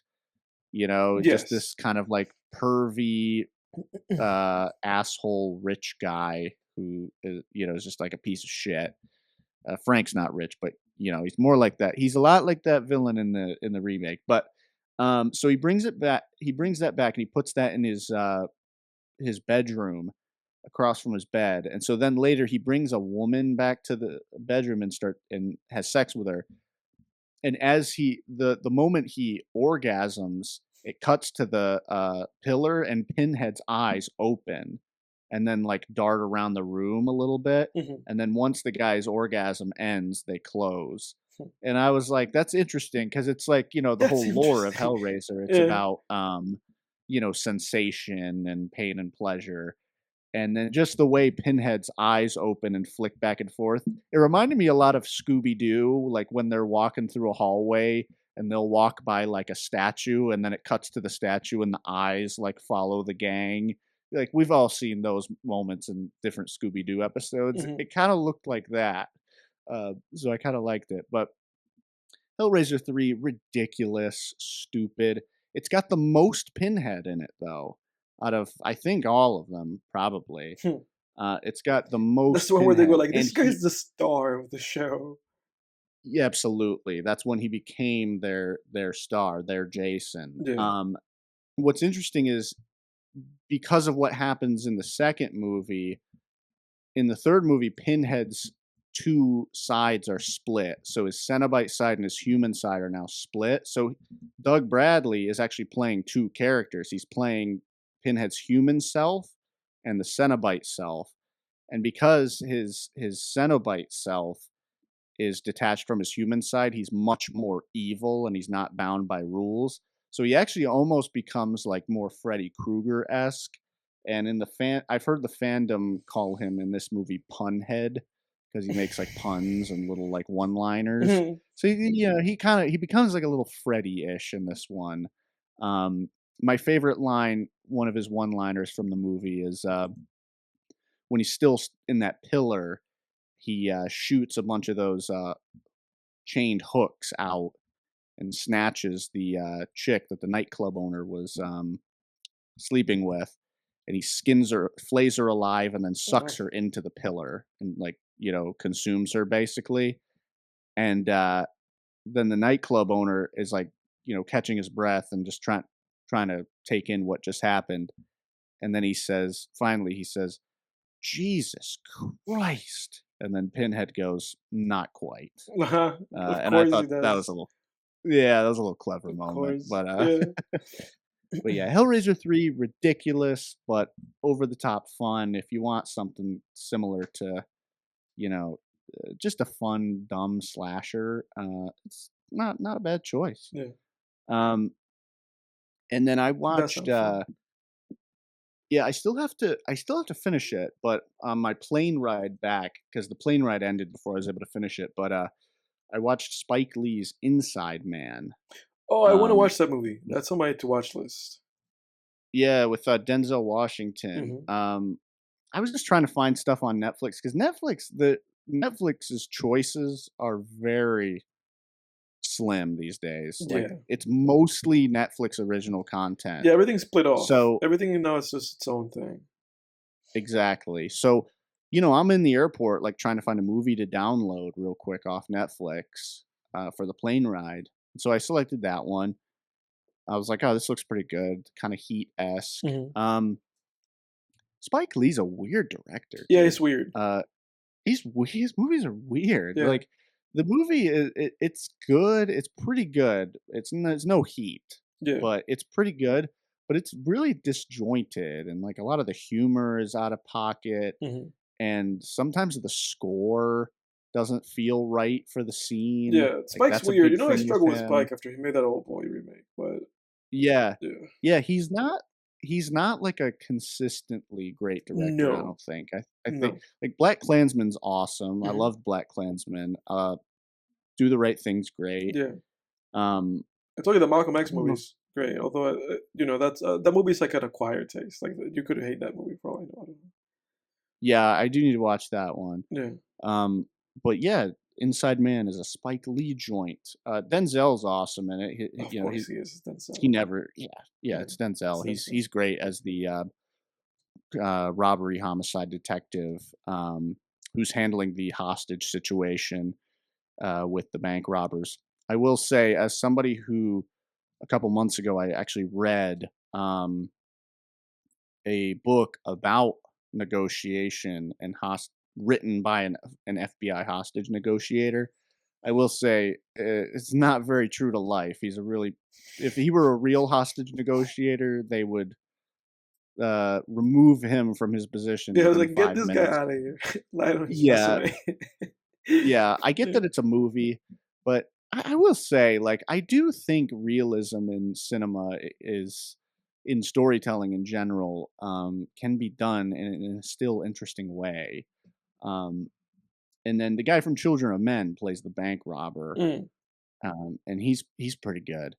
Overall, I gotta see how it ends. I gotta finish it. I think I had like 30 minutes left on it maybe when the plane landed, but um, yeah, too close to call, uh, or too soon to call rather. yeah, So I'll see, but it's odd and it's no heat. yeah. I Okay. guess that's yeah. But moving on. Um, yeah, I was enjoying. I guess a little shout out to the Lex Friedman podcast. He had on Dave Hone like a week or two ago. He's a paleontologist, What's his name? Dave and what? Dave Hone, Hone.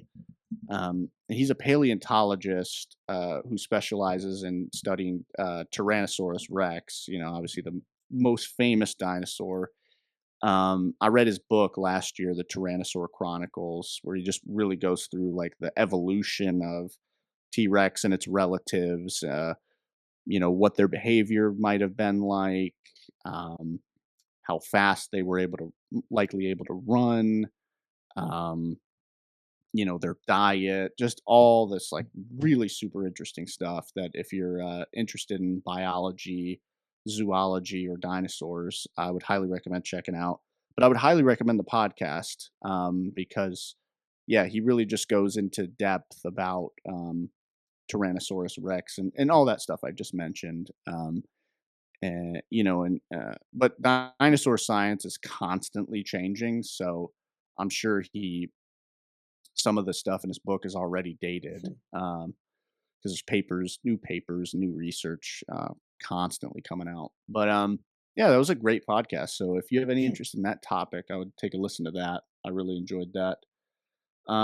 Shifting to books, I actually just read what I think might be one of my favorite novels that I've ever read. Oh One of the wow, best old novels timer, huh? ever.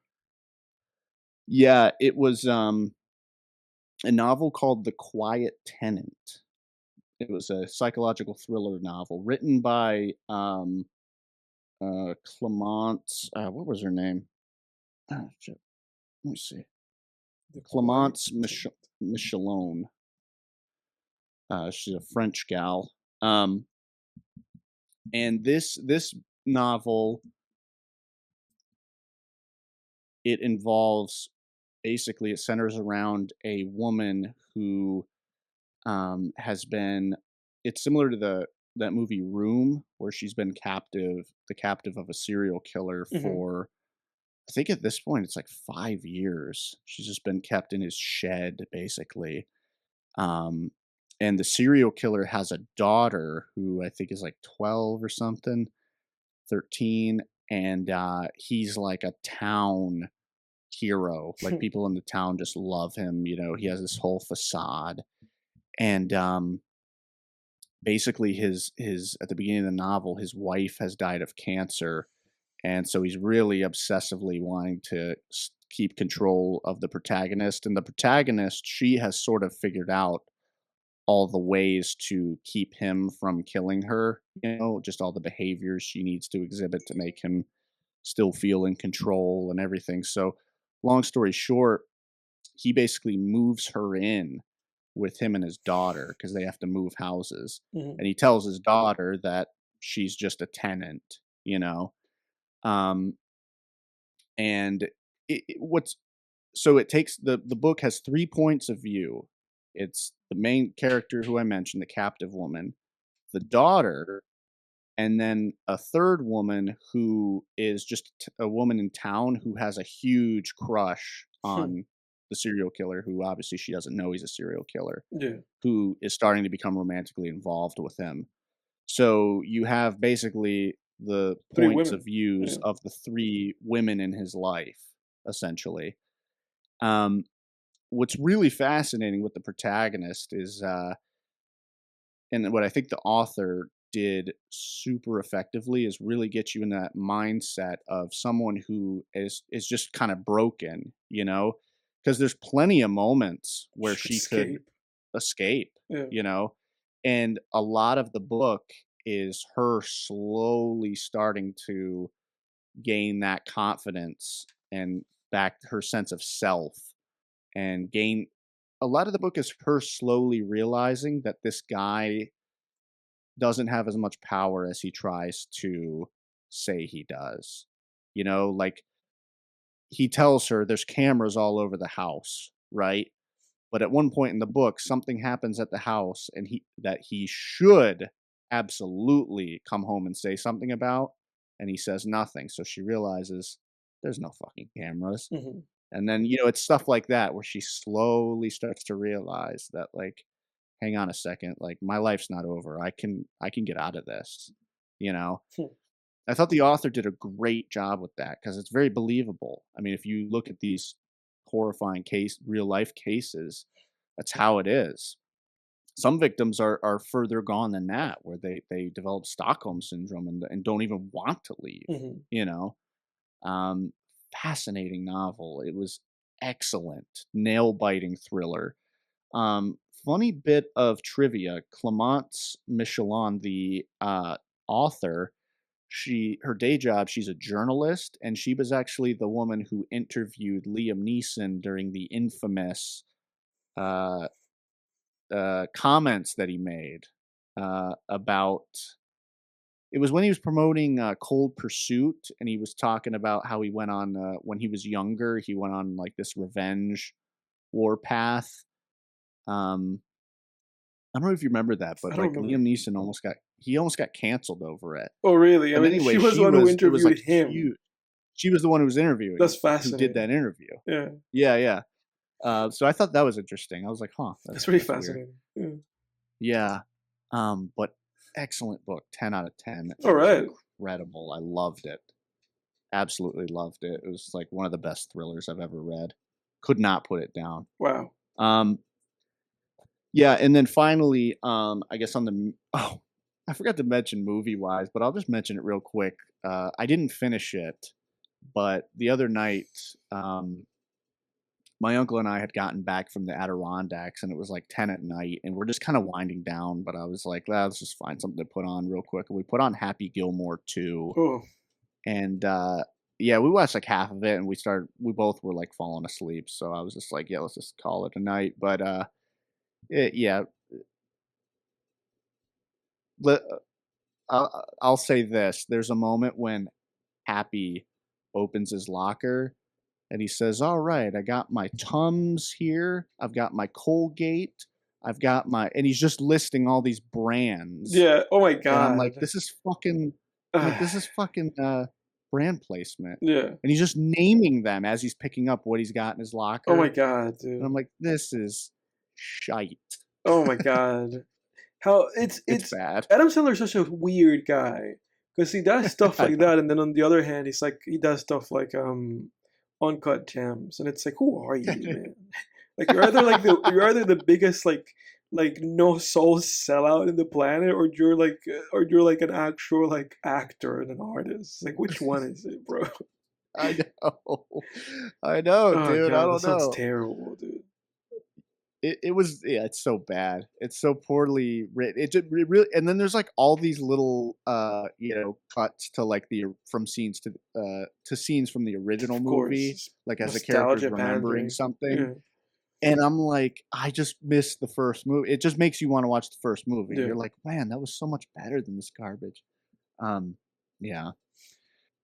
Um, but finally, I'll end on music listening since it's spooky season. I've been Mm. listening to a lot of horrorcore rap. Mhm. Um, yeah, so for those out there, you probably know horrorcore has is an interesting subgenre of rap because it's kind of two-sided. On one hand, it's like probably one of the least popular subgenres of rap. It's the probably one of the most underground subgenres of rap. For Like sure. nobody knows who horrorcore artists are, but every once in a while, a horrorcore artist becomes huge, like Yeah, I Eminem, mean, yeah, Tyler for the sure. Creator. Yeah.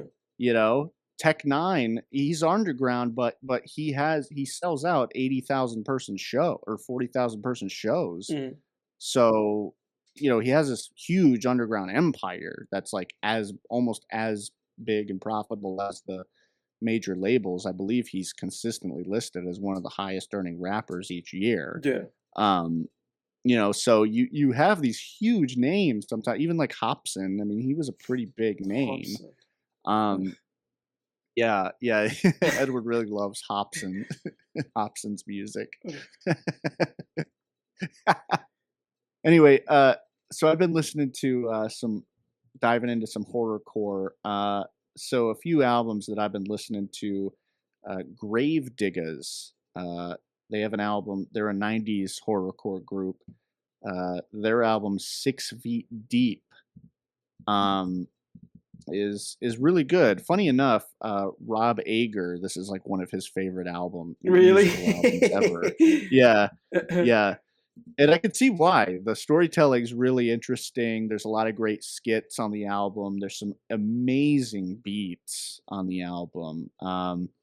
There's a one of the tracks, "Mommy, What Is a Gravedigger," is the beat is incredible. It's just ear candy.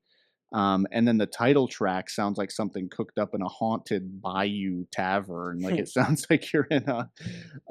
It kind of reminds me of the film.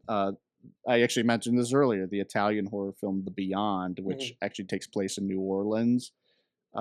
It's like that. It's like they watched that movie and then were like, let's make a rap song inspired by that movie. Yeah. Um, but that's a great one. Tech Nine, obviously a great horrorcore artist. Angelic is a great album by Tech Nine, incredible album, just incredible songs. Breathe, Psycho Bitch, um, Suicidal Letters. That's an amazing track on that album. Um, my favorite off that album has to be uh, what is it? It's Alive. That's an It's a incredible song lie. with some. Yeah, the beat is awesome, and then yeah, it's just an insane ballad, and there's this really cool sample that he puts in that beat too that appears at the beginning of the song and then comes back in the middle of the song, and it's almost like this disco sounding kind of thing. Almost sounds like Death Grips actually. When you start that song, you almost feel like you listen to a Death Grips song. Um, and then Ganksta Nip, he's a good horrorcore artist too, with albums like the South Park Psycho and Psychotic Genius. I discovered a new horrorcore rap group that I hadn't heard of called Klokwerk E. Um, they have a cool album called Anubis, which has an excellent album cover, by the way. And then some great songs off that album. They got a song called "Put a Spell on You" that actually samples that song, the original, like that old jazz song appeared in Hocus Pocus. And then "Night of Living Meth Heads," that's a good song on that album too. Uh, and then of What's the course name of the group? Clockwork what? Clockwork E, and it's E. Klokwerk. Clockwork E. Some of it's like I didn't dig the whole album. I just dug some songs, but some of it Okay. is Okay. goes into comedy rap, and it's just really goofy, Yeah. and I'm not really about it. But some of the more just straightforward songs on that album are pretty good. And then, of course, you can't talk about horrorcore without talking about 3 6 Mafia. Yeah. Uh, Man. dude. Have you listened to Mystic Stylez, their first album? No, I haven't. Look, because you know why Oh, I haven't got into 36 Mafia? Because when you go on Apple Music and you look at how they sorted, the numbers are at the bottom. They're at the bottom. yeah. They should It's be in the it's T's though, I think, no, because well, I don't they're know, but I'm not at the T's anyway. I'm at the M's. But yeah, I haven't gotten into them. yeah, Mystic Stylez, their first album, incredible. It's so good. Such great atmosphere, spooky, scary atmosphere, excellent lyrics, incredible flows from those guys. Um, oh my god, I can't even express how much I love that Oh, dude, album. I'll get there. Yeah, Mystic Stylez, Three Mystic Six Mafia, Stylez. check it out. But all of their early projects, those early horrorcore projects, are excellent. Um, but yeah, yeah, horrorcore hip hop, it's interesting, man. It's very interesting because it's like for some reason horror and rap go so well together. I don't Yeah. know what that is, but it's kind of interesting how horror also made its way into like rock and roll too, because you got a lot of like horror themed metal. Um,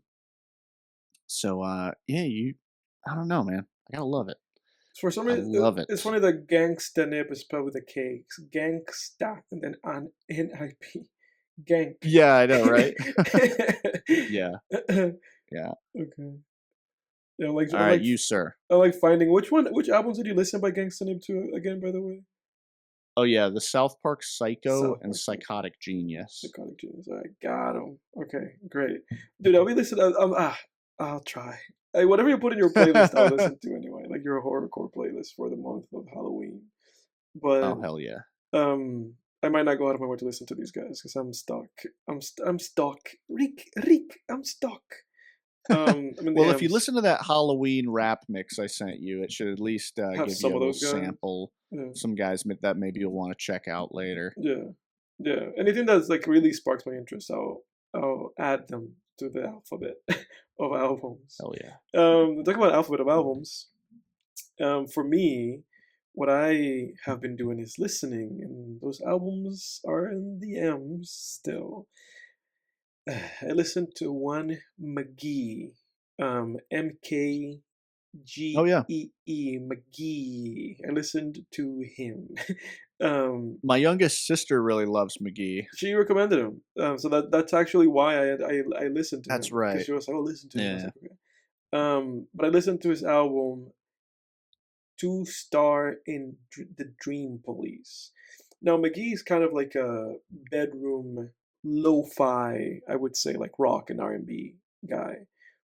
Just like very lo-fi music. Just like the vocals are sometimes like it's like they're like he's singing them in another room and the mic's in the other room, like Um, so it's like it's just very lo-fi kind of scattershot, music kind of gives you that feeling, that kind of bedroom, you know, soul and R&B feeling, and it also kind of feels almost like you're listening to him, like you're like in the woods at a bonfire or something, and he's just kind of like there, and he's singing in the background, but you're not really paying attention to him. He's just there.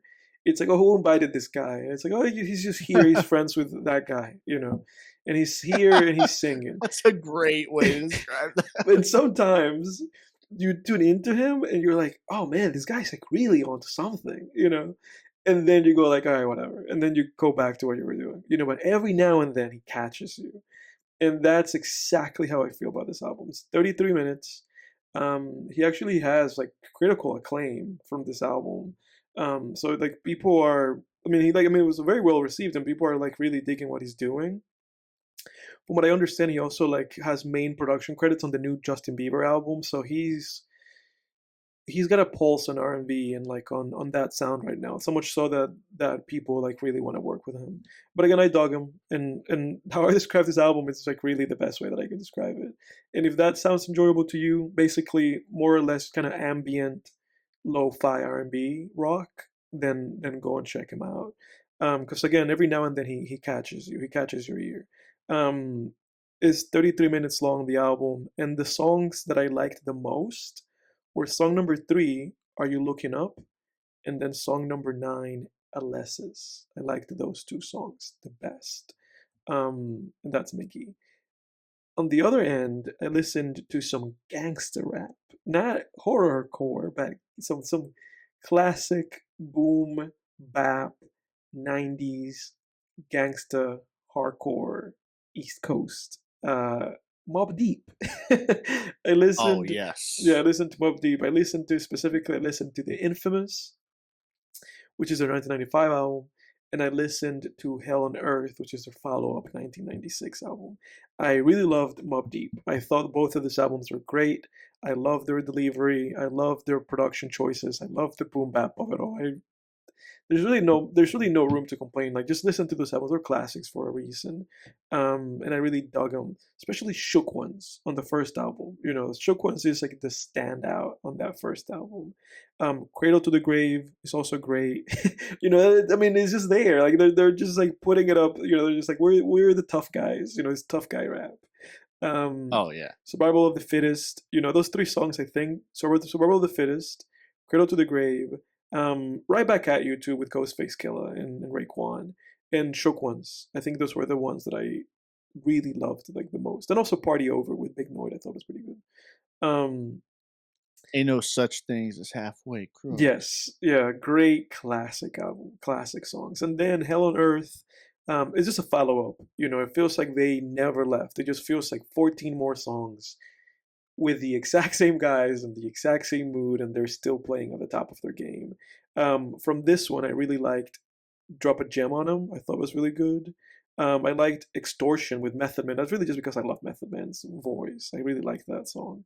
I really liked Nightmare Vultures with Lex Diamonds, aka Raekwon. I don't know why he goes by that name in that one.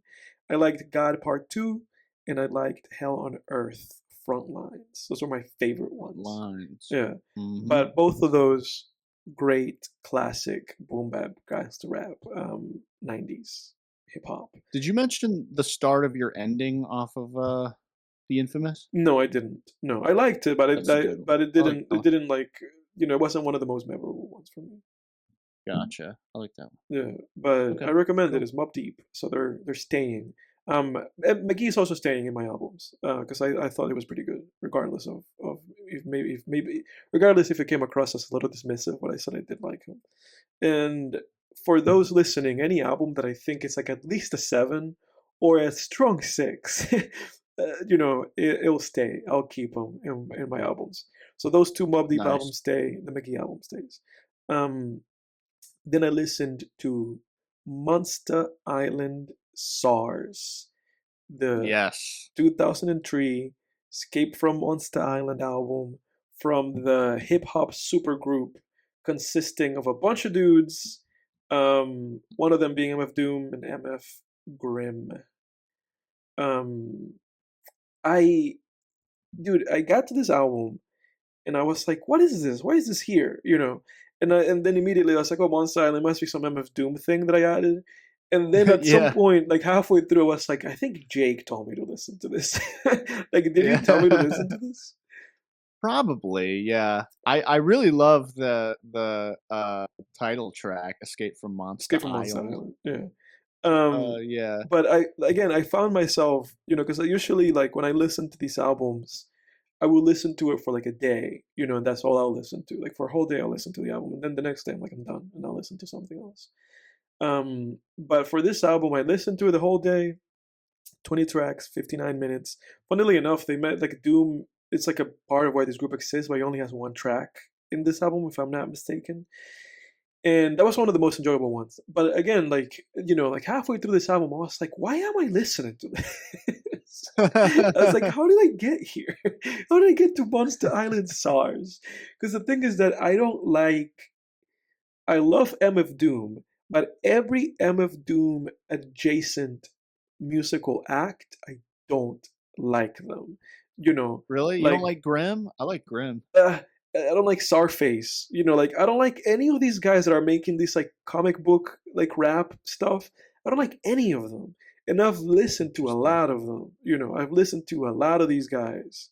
Um, Yeah. and I I don't listened to like this. Czarface too much, but I do like MF Grimm quite a bit, I gotta say. I listened to this. I have to give him a Grimm another shot. But I listened to this, and I was like, I don't like this. I don't like any of this. I like the Doom one a little bit. I didn't like the Escape from Monster Island song a little bit. For the most part, I was just ready to not listen to this album anymore. I was like, I'm ready to Yeah, not be listening to it's a this. little It's repetitive. repetitive. Yeah, it's kind of bland. I don't love this And the album issue either too too is that there's just much. a lot of guys in here that are just like lightweights, you know. There's just a lot of guys here that just come into a track and I'm like, who cares? Who are you? Get out of here. Like there's a lot of those. There's just a lot of randos. Yeah, forgettable. I don't have a favorite track. I didn't care for this. I didn't care for this at all. What about the title track? That's a good It one. was okay. I like the title track a lot. It's a It great was beat. alright, but I didn't care for anything. Not even the Doom track. I didn't care for any of it. Um, it's MF Grimm, I'll just throw this out there for people. If you're interested in checking out MF Grimm, his album "The Hunt for the Gingerbread Man," that's a good album. It's a I good like album. that I'll one. just go ahead and add it. I'll give Grim another shot. I'll go ahead and add it, and while I'm in the M's, I'll just listen to it, and then I'll come here and then I'll tell you what's what, sir. um, because that was painful. That Monster Island Czars album, that was painful. I wish I hadn't listened to that shit. I really do. Sorry. I mean, I'm not like wholeheartedly recommending The Hunt for the Gingerbread Man to you. I'm just saying, like, that's pretty good, you know. But I'll I don't listen know to it. if you didn't like Monster Island Czars. I don't know if you'll like that one. Yeah, I I'll don't give know. it a shot. I might not listen to the whole thing. If I'm like 6 tracks in and I'm like, this sucks, I'm stopping. Um, Yeah, I mean, if you want like a sampler, I would say listen to his song "Earth." okay, That's like I think that's his biggest song. That's a good one. okay, And then see if that piques your okay. interest. If I'll do not, that. then maybe not. I'll do that, and then we'll see. But I didn't like Monster Island Songs at all. At all. I didn't like it. I'll give that one like a 4 or 3 or something. Now that I talk Let me make about sure it's Earth real quick. like album ratings or anything on the show, Yeah, that's it. but yeah, I didn't like it. Then a couple more albums before we wrap up. I listened to Moor Mother. I don't know if you've heard of that artist before, but Moor is like Muur and then just Mother. I listened to her album by the name of The Great Bailout, which just has critical acclaim. It's a 42-minute long album. Again, just like over the top critical acclaim. Like everybody loved it. And Moor Mother has a collaborative album with Billy Woods. I think this is how I learned about her. Because I also listened to What's the that Billy. genre? Huh? What's the genre? Um, for this, like the genre for this is specifically, I would say, spoken word, experimental, like alternative hip hop. Okay. But she has an album with Billy Woods called Brass, which people like a lot. I have listened to this. I did not like it. That's why I took it off my albums. As you can see, it has like a plus because I took it off. Because I do like Billy Woods, but I did not. I don't really dig Moor Mother, and so I listened to The Great Bailout, which is very socially conscious. By the way, this is a very kind of like politically, socially conscious, heavy music. And again, that's how I would describe it. I would just say that it is experimental, like alternative, conscious, like spoken word hip hop. That's the best way that I can put it. I would not listen to this again. I listened to it once, and then I was like, I am done. Not because any of it was bad or anything, and it wasn't bad. Um, it wasn't bad. It wasn't bad music or anything at all. It's just that it is so itself, and by that I mean just like experimental, like conscious spoken word, to the point that it's not even. It's almost like not music. It's just like okay, I got it. It's one of those like I got it. But it's like you're never gonna listen to this again. If you listen to it once, you're never gonna listen to it again.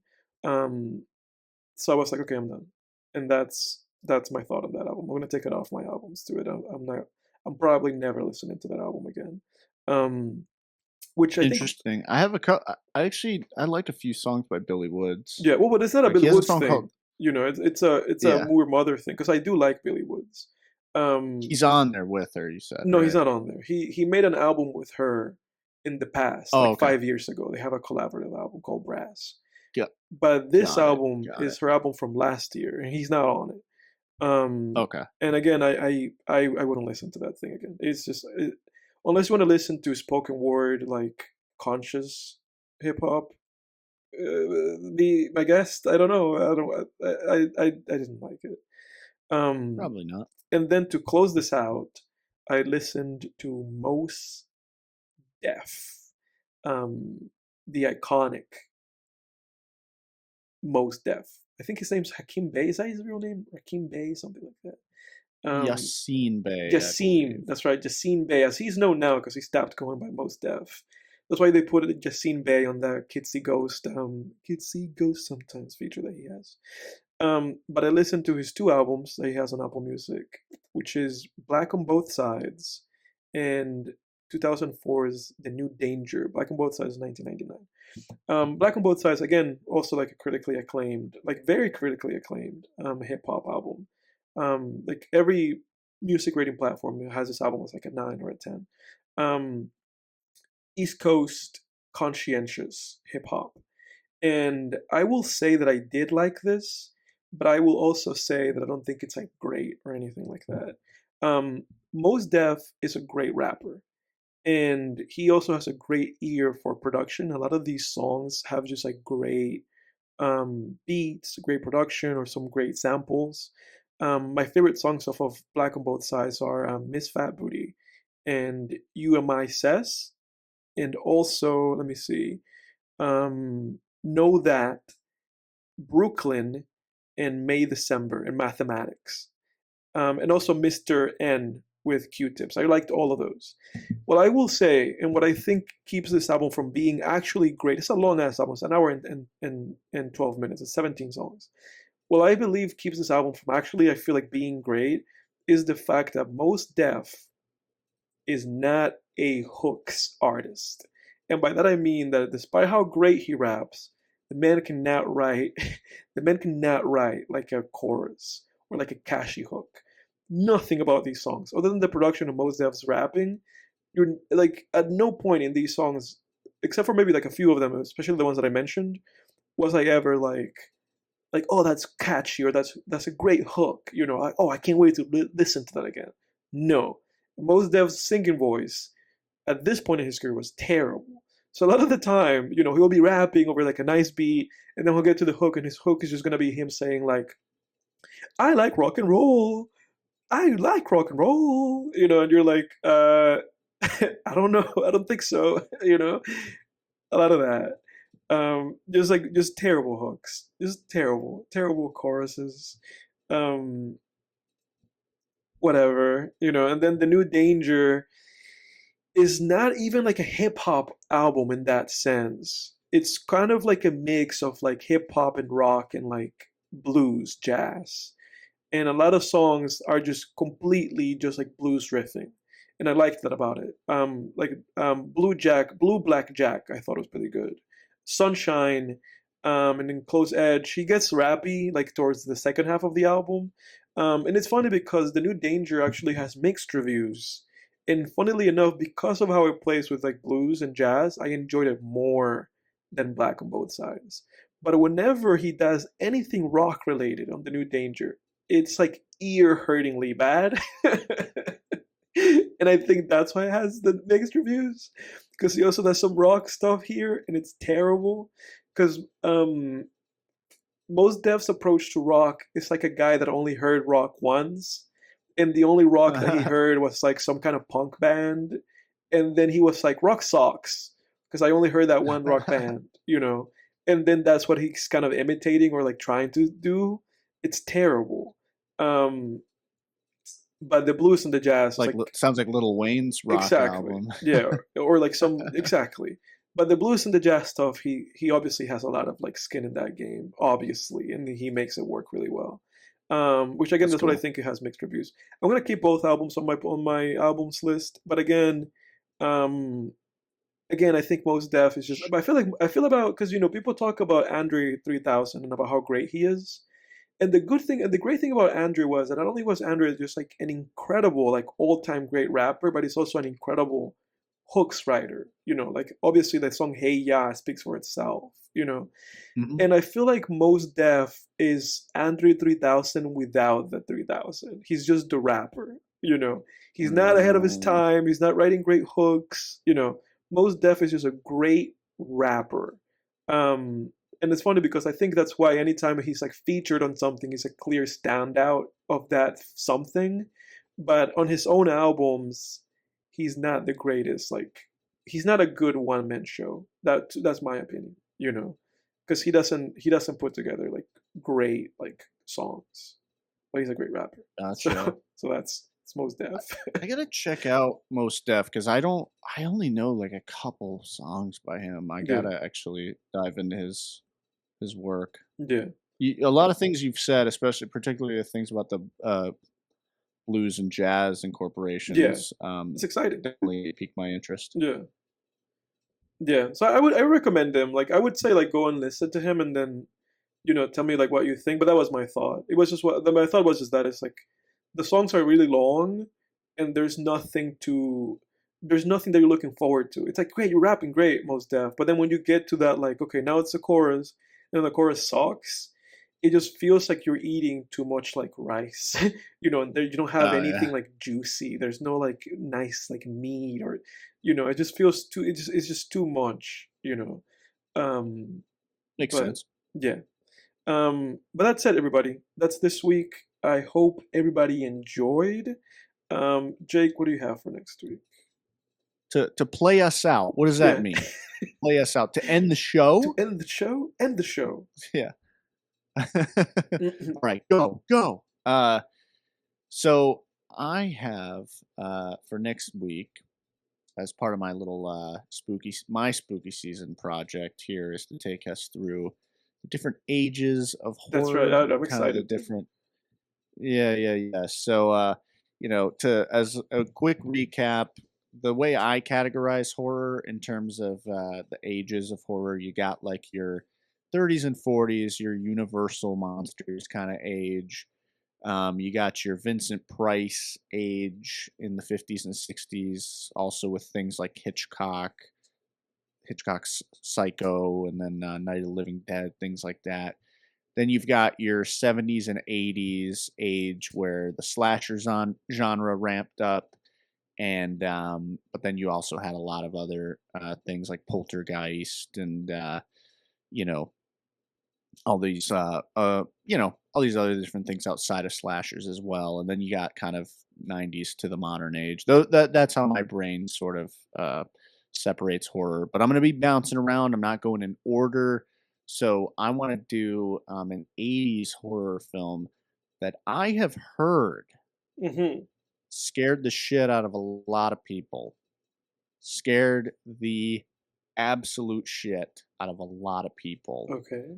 So I want to do from the 1980s the supernatural horror film, The Changeling, Hmm. as our movie of the week next week. This is a semi-famous horror film. It was one of the main influences on the movie Sinister, uh, the Ethan Hawke horror movie. Um, and yeah, I've read a lot of things about this movie, about people It has great it's ratings. scaring the shit out of them. Yeah. So we're gonna check it out and put that to the All test, right, to dude. the old film tangents I'm test. excited. I'm excited. Some spooky, scary stuff. I'm very excited. That's that. Oh, okay. I'm here for it. Hmm. Yep, spooky times, ladies and gentlemen. Thanks a lot for listening, and we'll see you next week. Next time on Film Tenders, everybody. See ya.